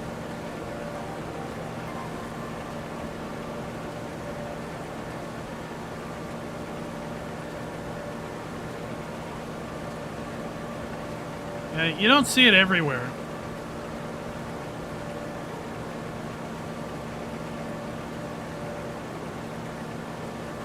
How about Tab? Is Tab still around?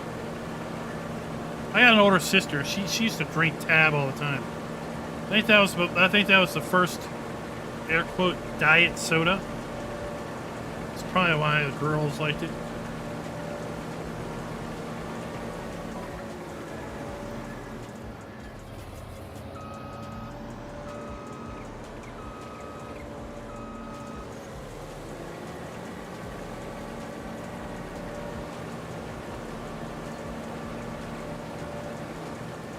So what about orange soda? Sun-Kissed.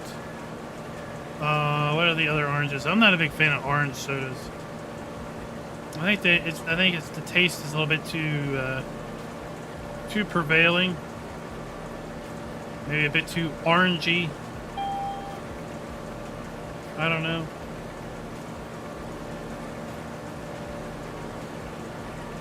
It's like so at work. I worked in the summer. I go and I pick up lunch from the local grocery store. They have like a hot deli, and every so often they have orange chicken. And some days it's okay. Other days it's like I don't want a case of oranges for every bite. It's just way too orangey.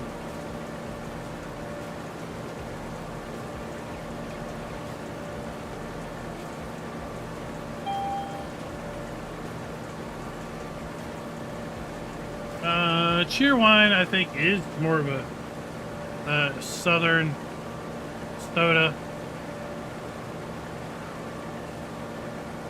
I've never had an orange pancake. I don't see myself eating an orange pancake. My favorite pancakes are the ones that don't have stuff in them. Let the cake stand on its own. Let's say that. Let's have the cake stand on its own.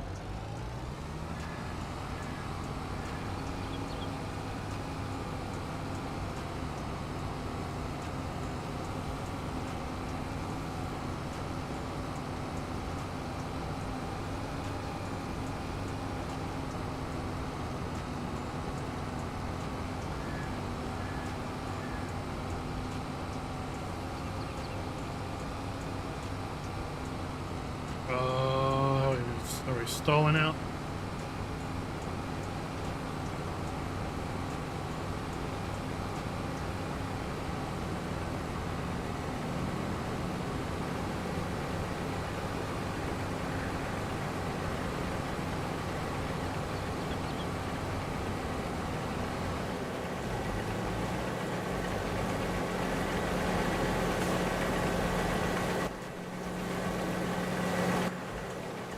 We made it.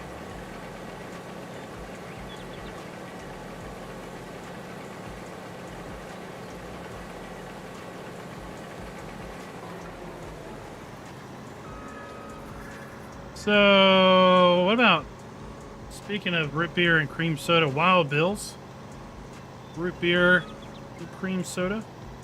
Not a big cream soda fan. Not at all.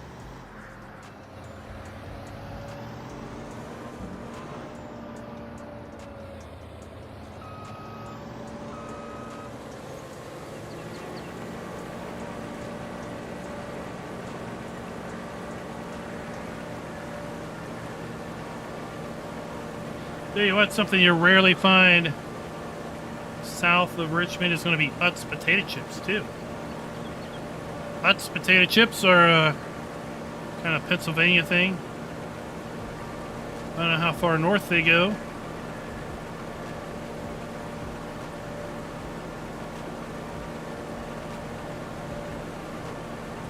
All pies are bad unless they have the word peanut butter in them. Then they're good. As long as they don't have that white egg thing on top. Then that gets scraped off. So Utz goes all the way to Maine.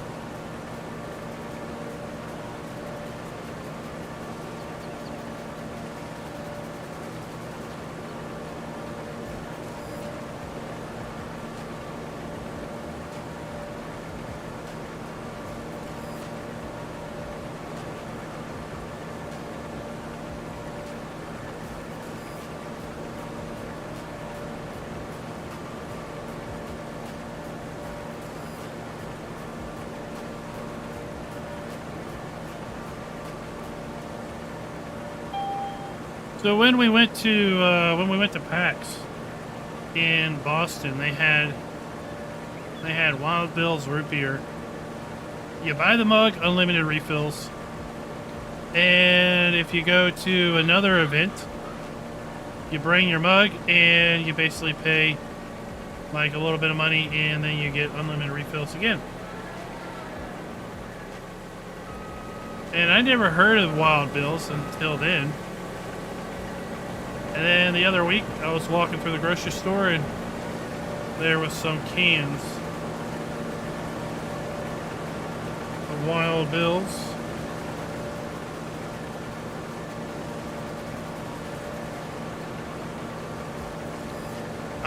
Did you get crab chips? Old Bay crab potato chips? Those are good. Do not put ranch on them. Do not. Do not ever.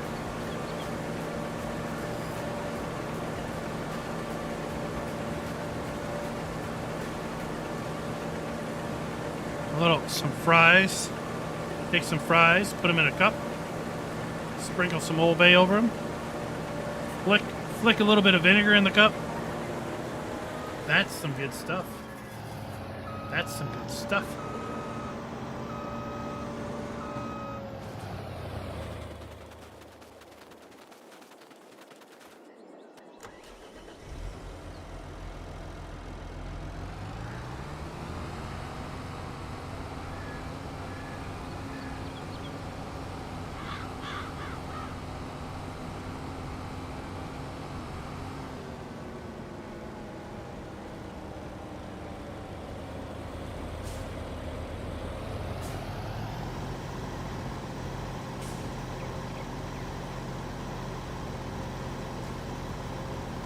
Down here we have Martin's potato chips, and I think they have some sort of distribution agreement with Utz.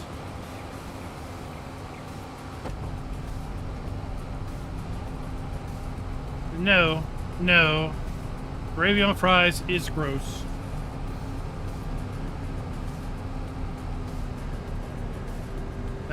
That is a guarantee.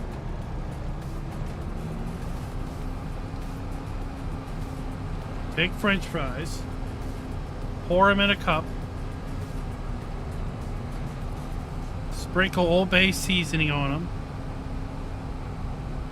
and then flick some vinegar on them, just enough to make them a little moist, a little slightly damp. Make the seasoning stick. And then you're golden.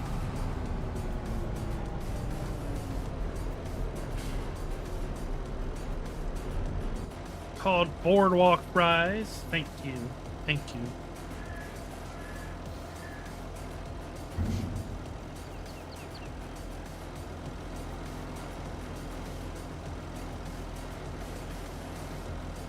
I might make some tomorrow, actually.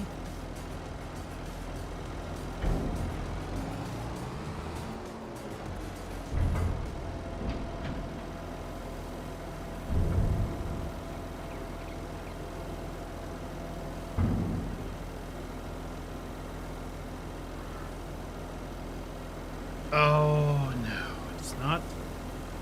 It's the most fabulous of seasonings ever.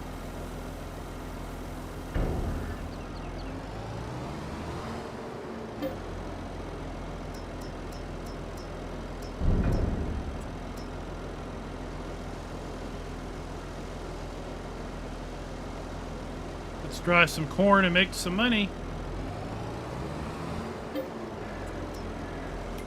Because let's see here.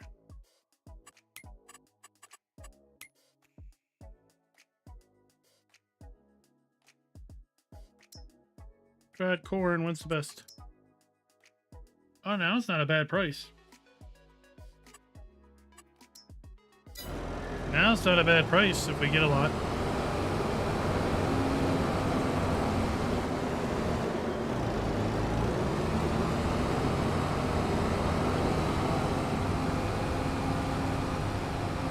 You don't soak them in vinegar. You just enough to get them slightly moist.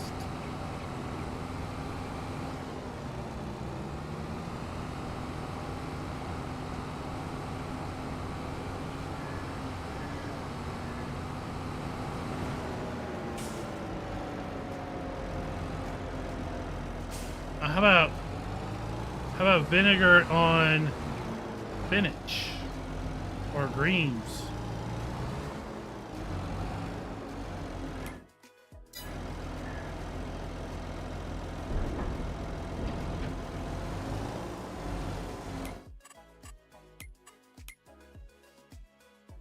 Go. Activate.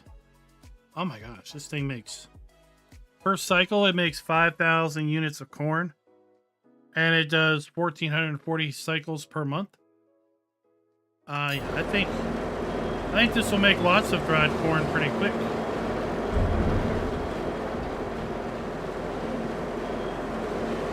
Nice animation there. Look, we already got 1,000 liters of corn there. That'll be done by the time we get back to our... we fill this thing back up.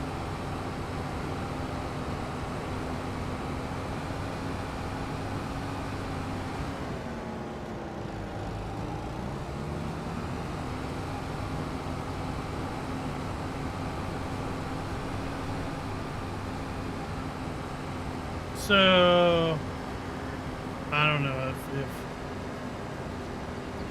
I don't know if sugar and strawberries and vinegar and Old Bay and potato chips would go good. Not potato chips. French fries.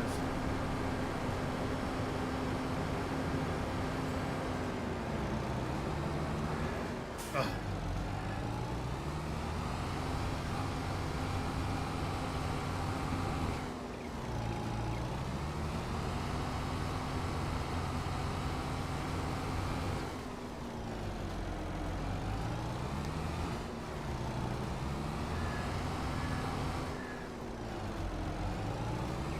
There we go. No spinach. How about collard greens?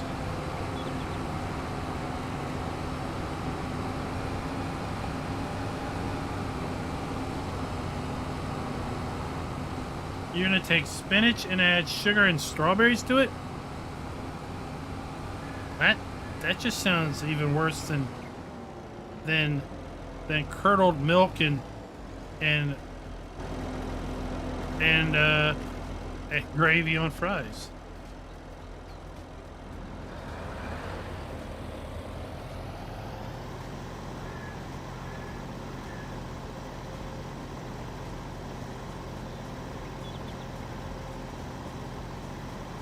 I'm gonna have to ask the wife if she would ever consider spinach, sugar, and strawberries. Because that sounds like it sounds like you're pulling my leg here.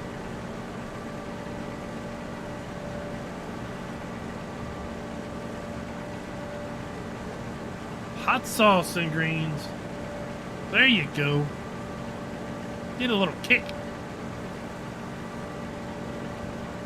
Get a little kick to your mustards.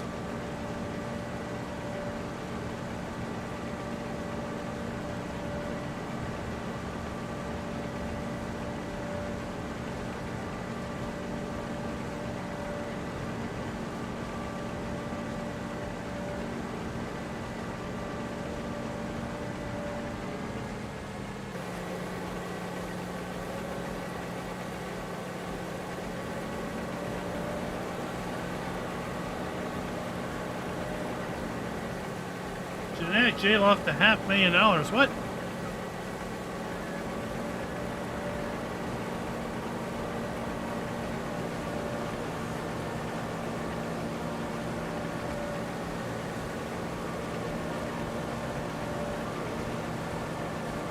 What on earth? We're already half done with our corn drying.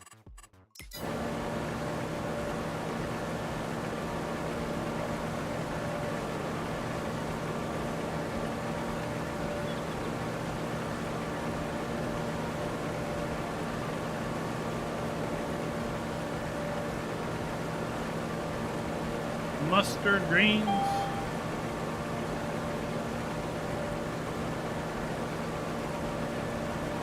Oh, come on, right? Kale, spinach, mustard greens, collard greens. What other greens are there?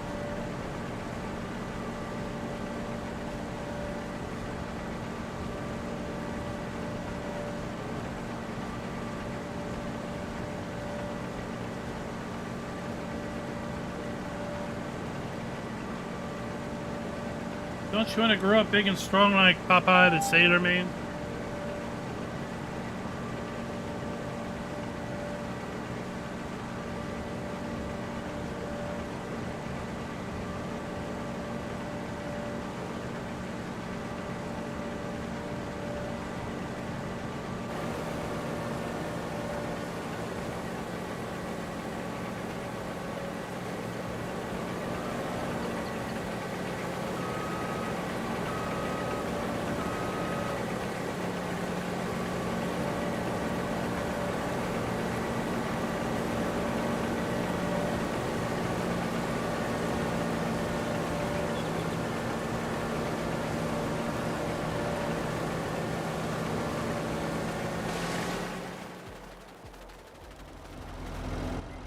Now, Semper Buffalo talked about making pepper jelly. Pepper jelly's good.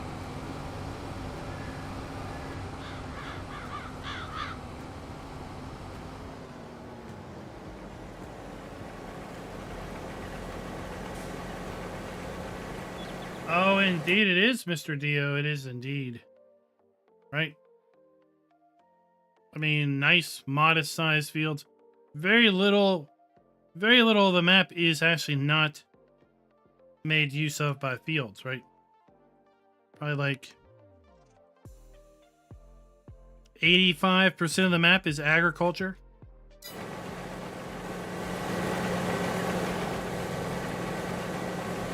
Sometimes it feels like a Giants map is more like 50% agriculture.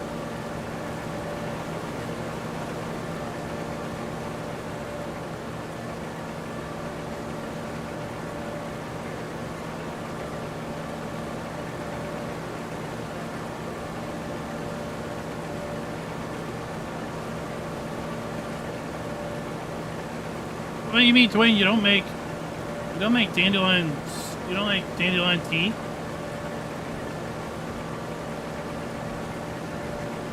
You don't want to eat those. You want to drink them.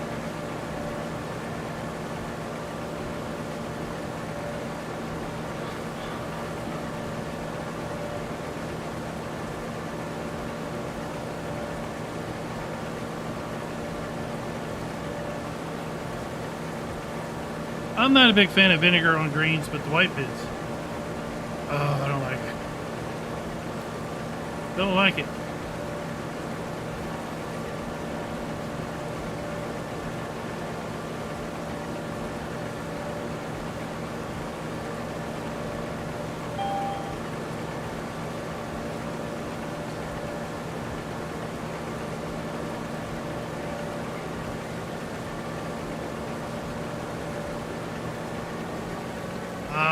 Mr. Dio, you'll have to pick up FS22 first. Are you still down there on 19? Or have you made the leap?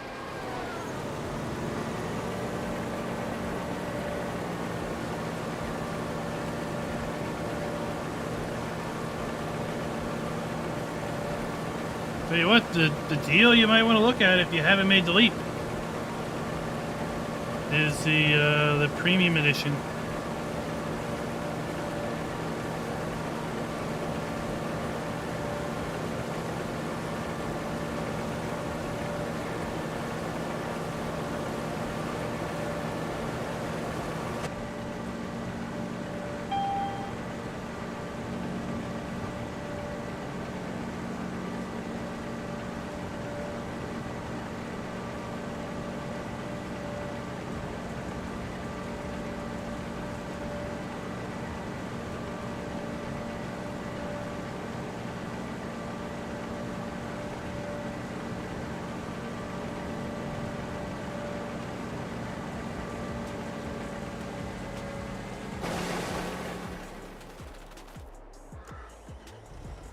Get this thing filled up again.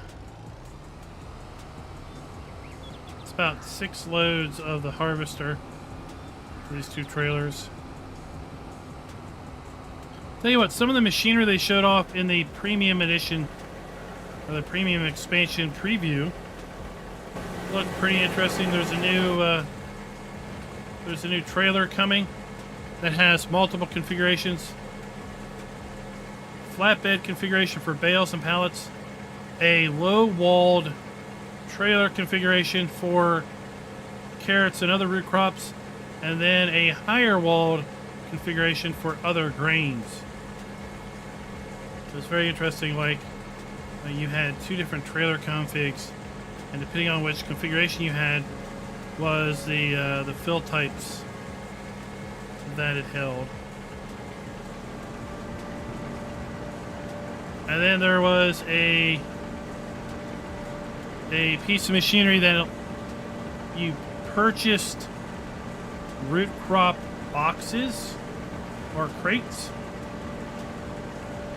and then you put your potatoes, carrots, sugar beets, parsnips, red beets into those crates for storage and transport. But it sounded like you would have to buy those crates and possibly keep up with them. I wonder if they would go towards some sort of slot count for consoles.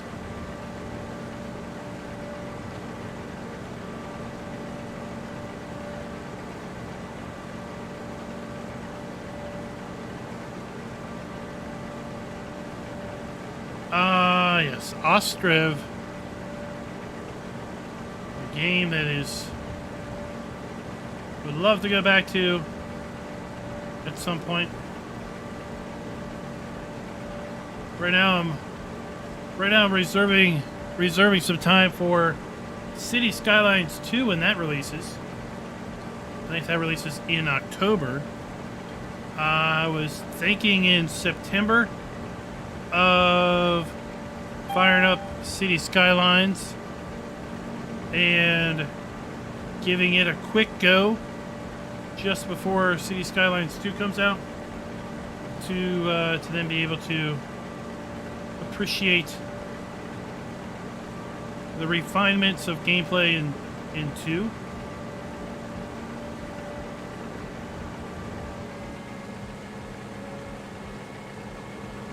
And then we also have coming Forza Motorsport. Is that October also? I honestly forget when Forza Motorsport's coming. We're going to be adding that to the channel. Maybe we'll do Forza Friday again. Instead of it being Forza Horizon, it'll be Motorsport.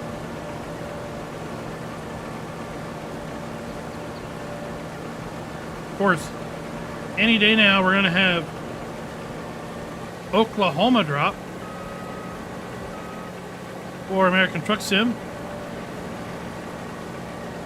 I saw a post they made earlier this week. It looks like we're going to get an armadillo,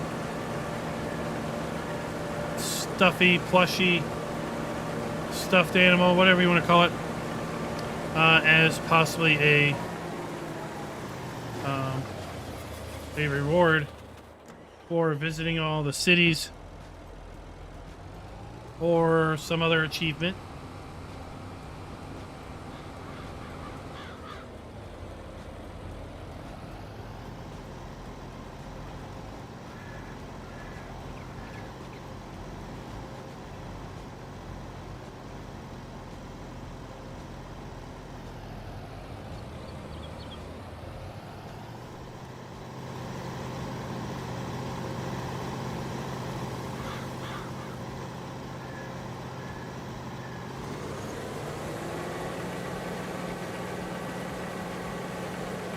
I've seen some folks playing it recently.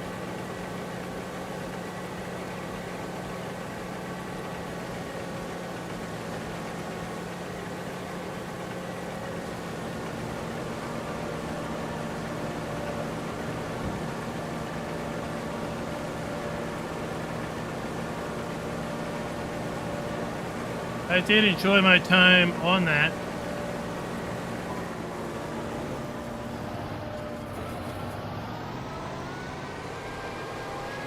And the fact that it's developed by like one guy is like super cool.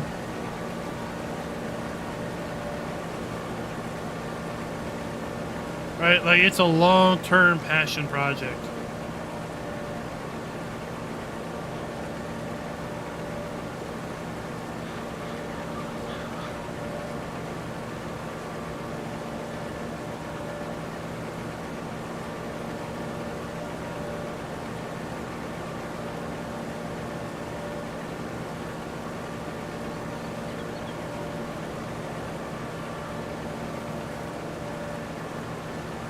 So I think with this much wheat saved up, we'll put barley back in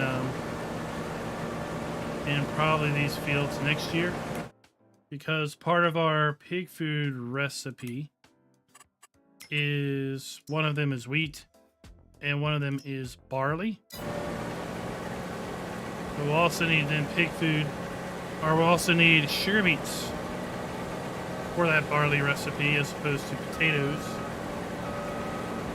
So I'd rather not plant sugar beets. Maybe we can just scarf enough sugar beets off of contracts.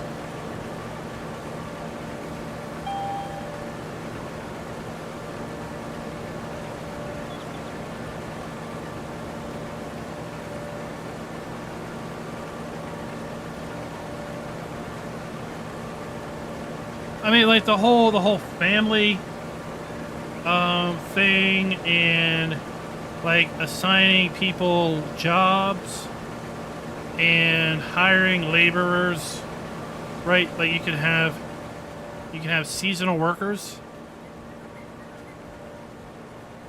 was a really cool thing.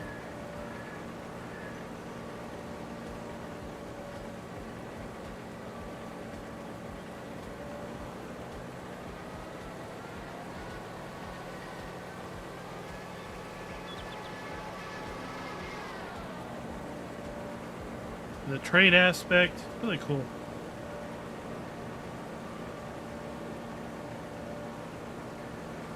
Lots of production dependencies. And it's so easy. I found it so easy to overgrow. Right? Like, you're always in a labor shortage.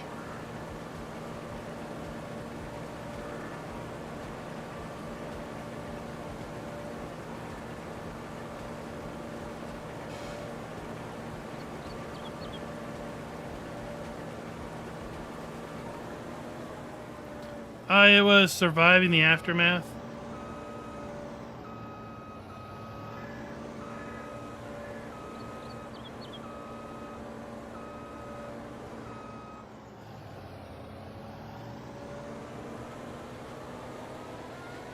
I don't have end zone.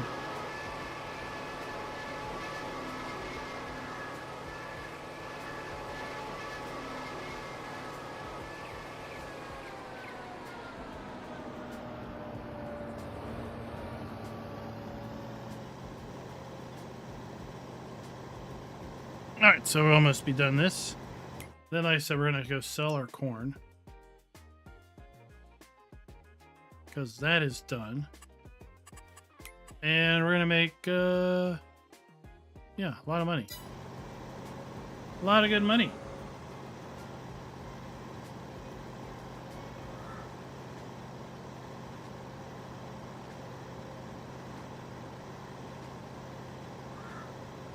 I don't know, did Surviving the Aftermath ever get to a full release?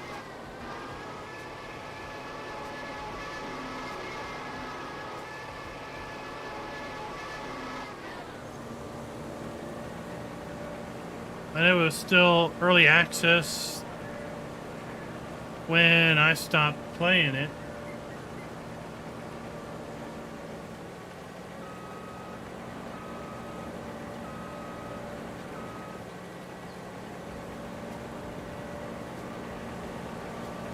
Oops.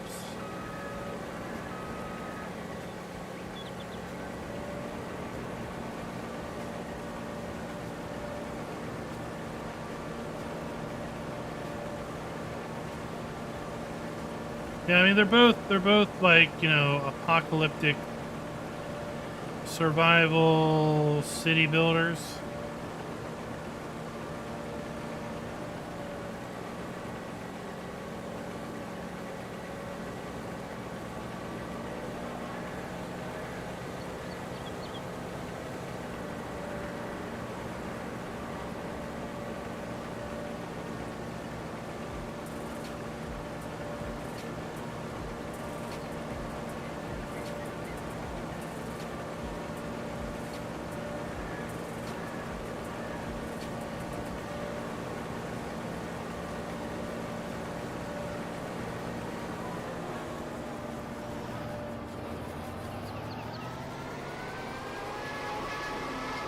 I kind of always think if I didn't latch on to Farm Sim, then I would probably play City Skylines a lot more. Possibly, you know, like Anno 1800, Ostriv, for sure would be something of interest.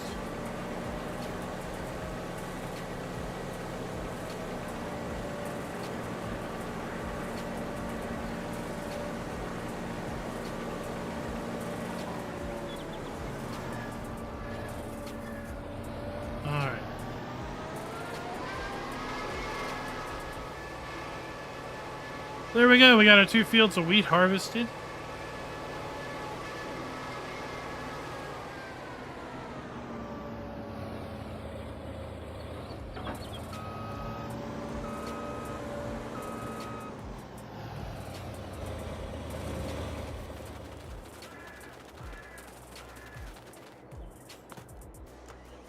Dwarf Fortress. What are you talking about?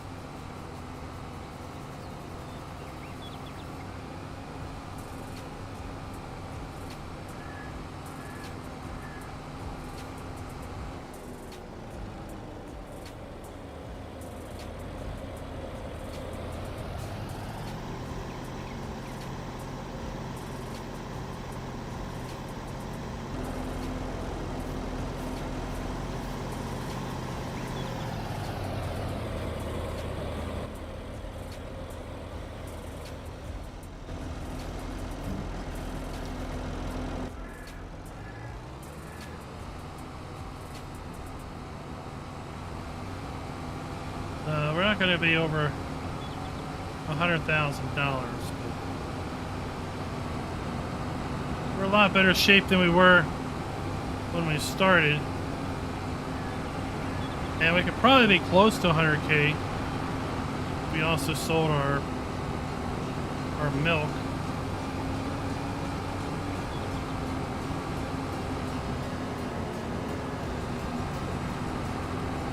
I think.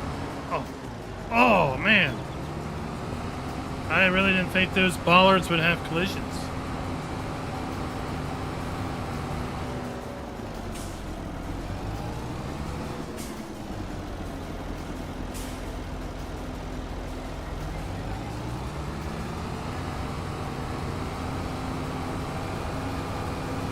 Traffic really needs to get a hit. I mean, if you see a big tractor coming down the road, hauling some trailers, it's clearly not going to stop. You need to stop for it.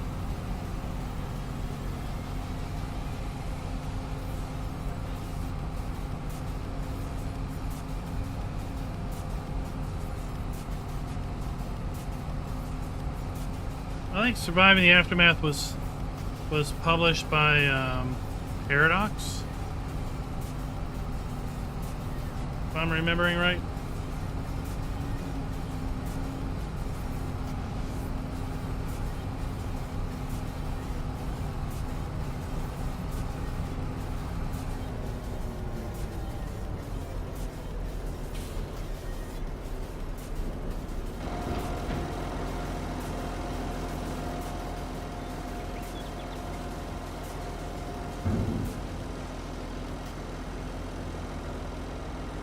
I don't know who did End Zone.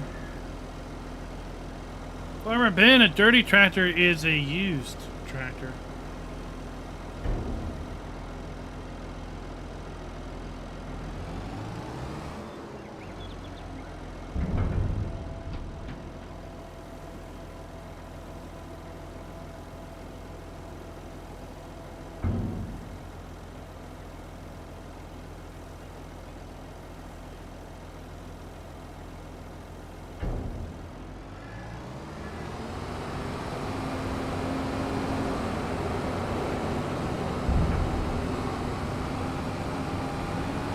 We'll spritz it clean at some point.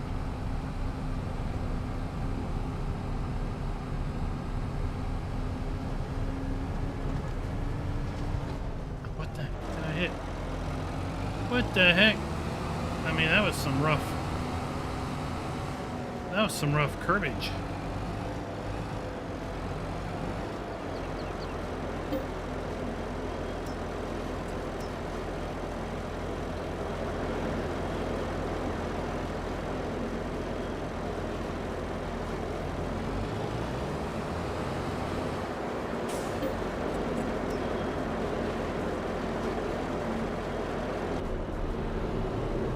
I've got Medieval Dynasty, but man, right, where's the time of the day?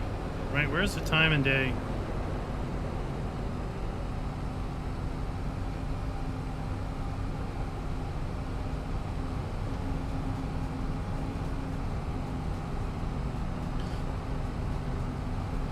I don't know, Tuki. I mean, it's pretty good.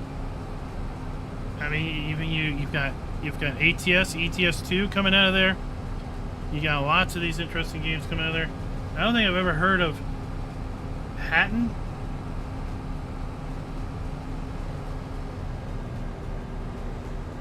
Yeah, I don't think I've ever heard of Patton. I like the pathing in Ostriv, where you didn't really have to build roads. Like, your little people walked, and as they walked around, they would wear down the grass into dirt paths, and then you could build fences. I remember playing Ostriv, and I was like, oh man, look, you can draw your fences out. And like, that was back when we were playing FS19, and you had to build your fences by segment. I was like, man, why can't we just draw fences like this in Farm Sim? And then come FS22, guess what we can do? We can draw fences.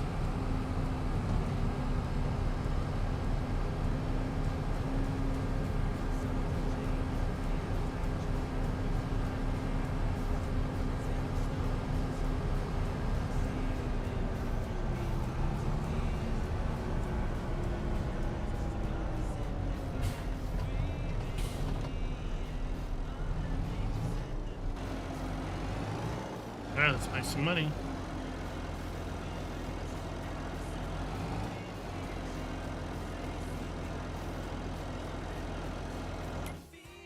Transport company, yes.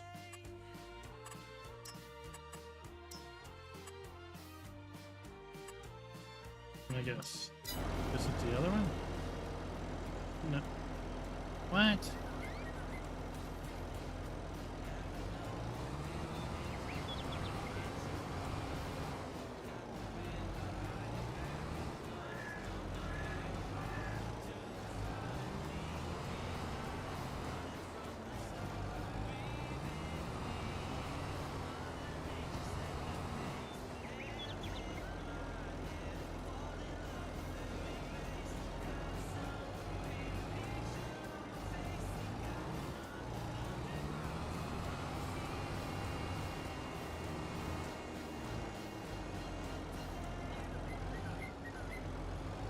Let's figure out why we can't sell it. Oh, nope, not into rust.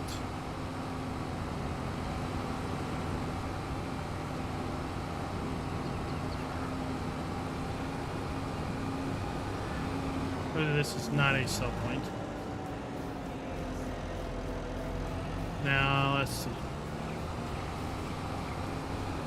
It's not going to want to sell it here, is it? Oh my gosh, it is over here. Alright, we'll just dump our corn here.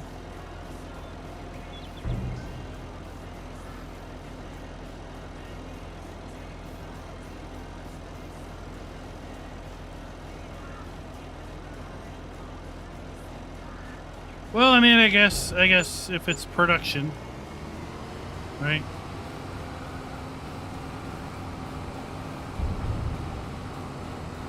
Dry corn is technically production.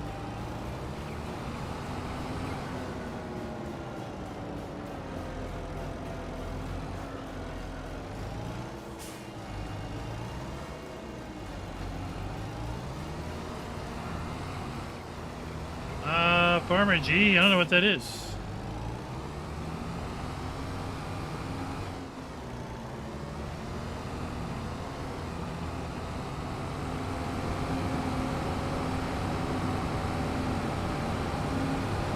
The Hoof GP?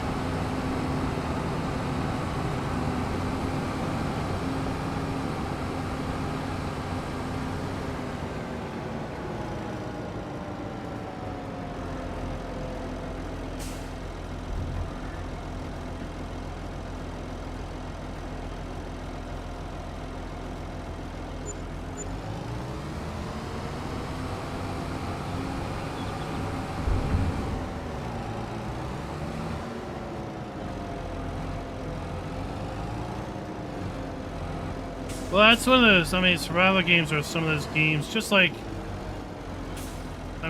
simulation games, they often are extremely lacking with respect to a tutorial for new players, right? A lot of them share very similar game dynamics, but if you're not familiar with those established game dynamics, then suddenly you're left floundering around, right? Oh, you died.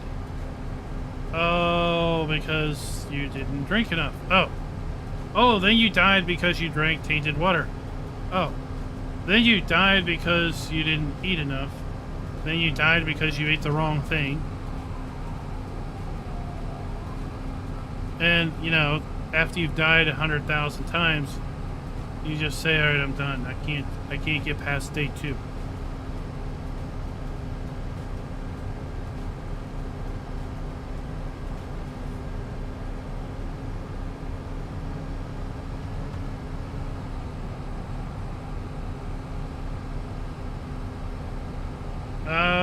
GoldenEye, what do you mean?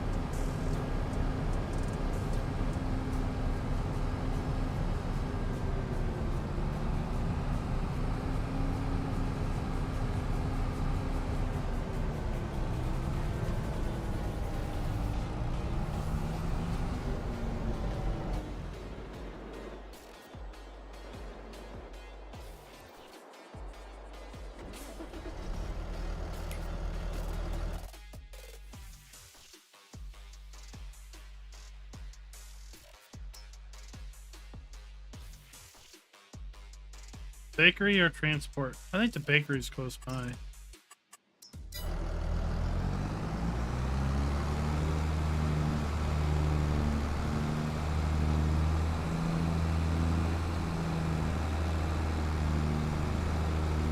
I don't think we're gonna get over 100,000.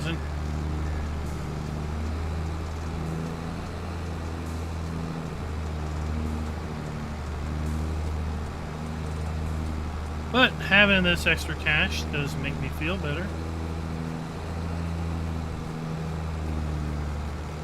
Because I still need to buy a potato harvester.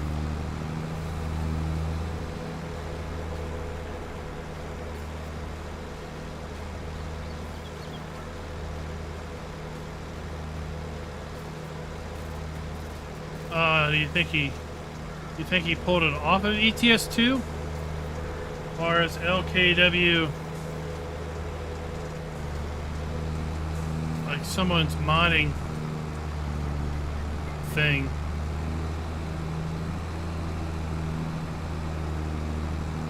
I don't know, maybe he likes ETS2.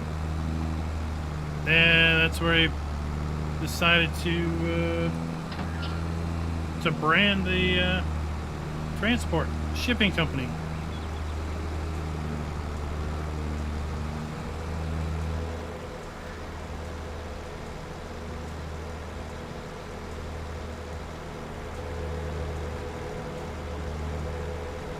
I mean, there's even kind of crafting in Medieval Dynasty, right? So that was in my opinion kind of my first foray into that survival genre. And it's not really a hardcore survival genre or game either, I don't think, but there was definitely hunting, there was building, there was collecting of materials.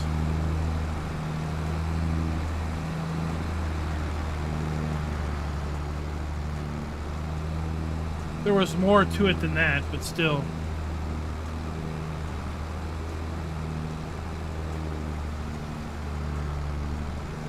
It's one of those games that if I don't dive 100% in and spend a significant amount of time on, then every time I play it, I'll be like lost.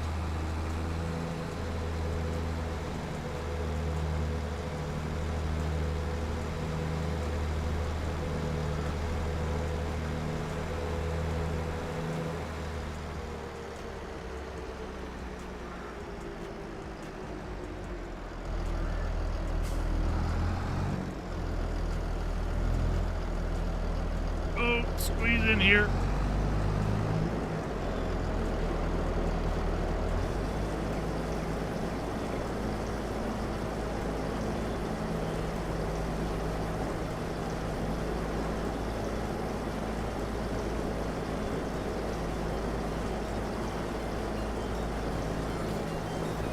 Oh, why is that, M9?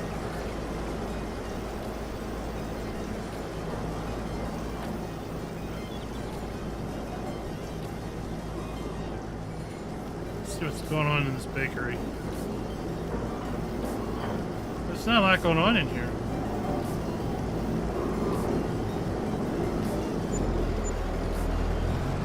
Oh, that is not a exit.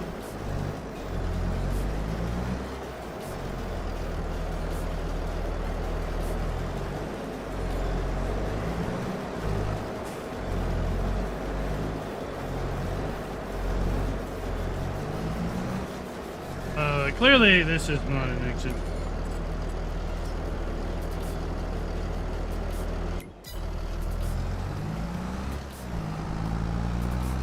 Oh, what? We ran out of...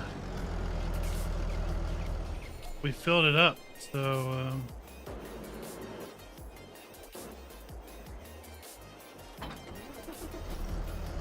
Remember, we gotta go back and get our... trailer.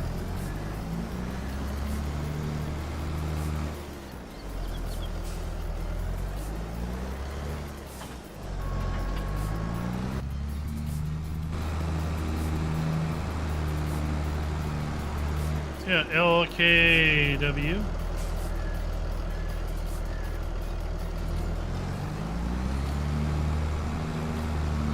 LKW.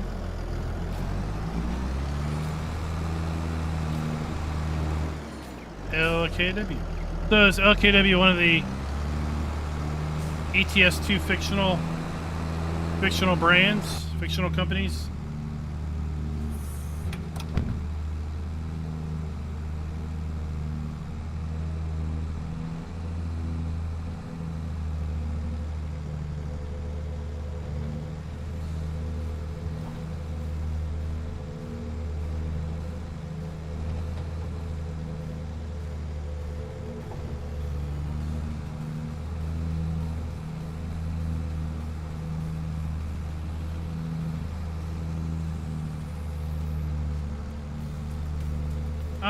Well, I mean, right, that's pretty neat that you can be that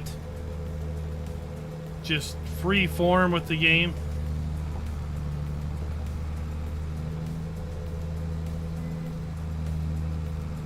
Like, it's like, you know, full open world sandbox almost. Well, GoldenEye, it's kind of like, it's not as bad as, there was a map, one of the 5 maps that got released this week. I was exploring the map, and I found this ad, kind of this billboard ad, at a couple of the sell points. And I looked at it, and it was like a broadband company, like it was an advertisement for internet service provider. And I was like, well, that's kind of interesting. It had a URL on it, so I like plugged in the URL just to see what happened. And it was a legitimate advertisement for a legitimate broadband company in the UK. So it was a UK map. And I was like, really? I didn't think that was allowed. So I asked Giants, I'm like, is it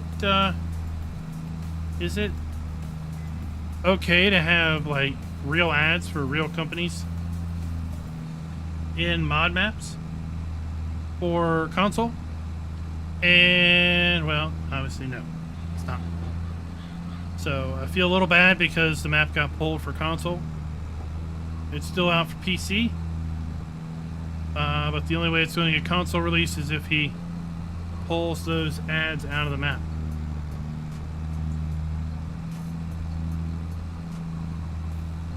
So, case of it getting slipped through.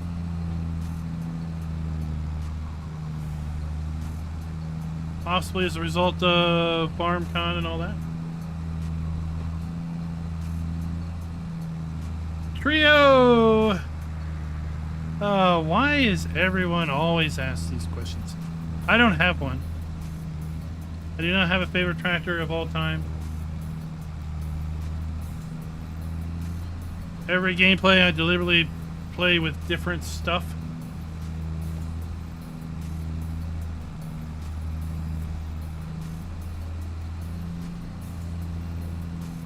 This particular gameplay, we're using Fent and kind of more Eastern European stuff because we're on an Eastern European map.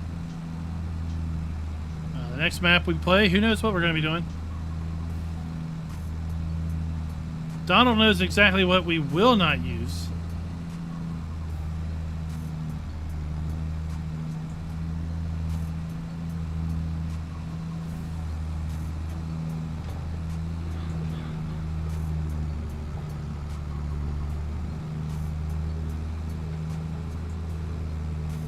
I kind of like the McCormicks. The McCormicks are nice.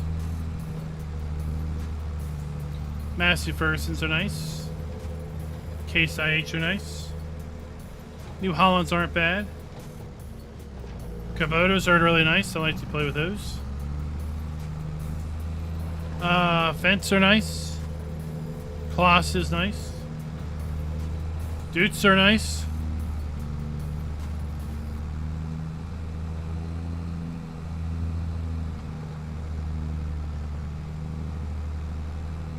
Is there anything I've left out?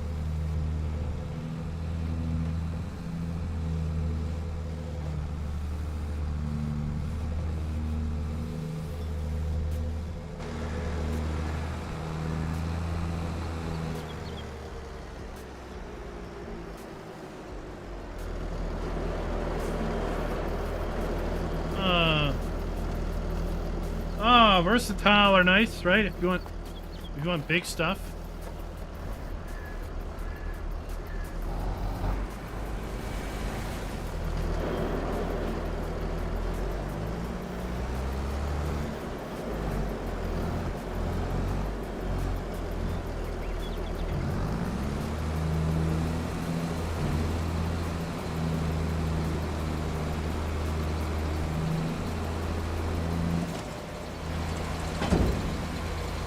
Isn't Lamborghini at this point like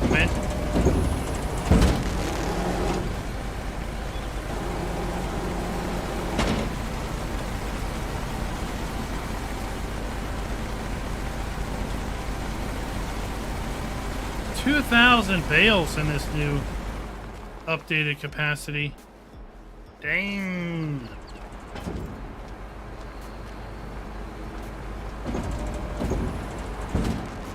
Wow, that's running. Let's do this. Where's my eject? You gotta go all the way over here to eject them. We need to eject some silage.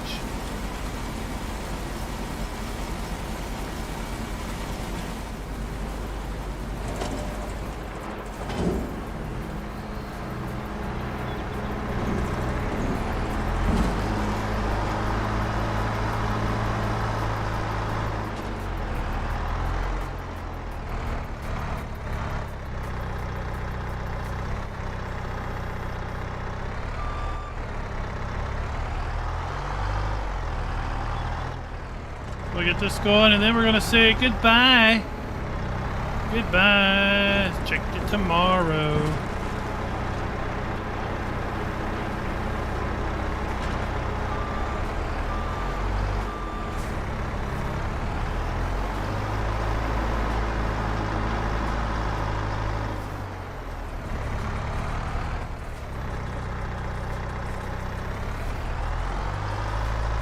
Oh man.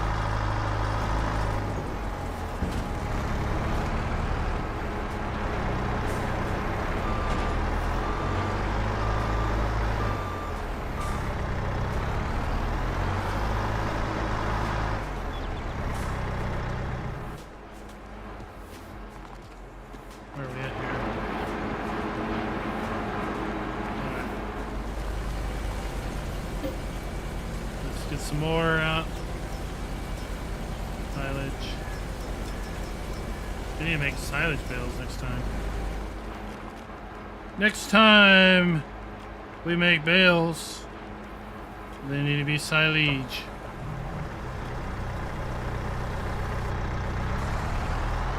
Alright guys, I want to thank you for coming out and watching. I hope you all enjoyed the discussion, the gameplay, and the general chill factor that is the channel. We will see about coming back tomorrow evening for some more gameplay here on Carpathian countryside. Maybe it'll be time to harvest some potatoes. We'll just have to wait and see.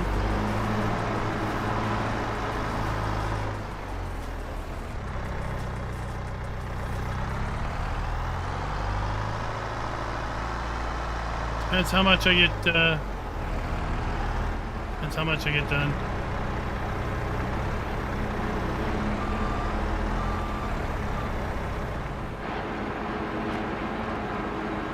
There we go.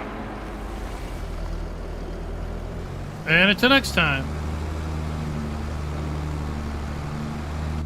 happy farming.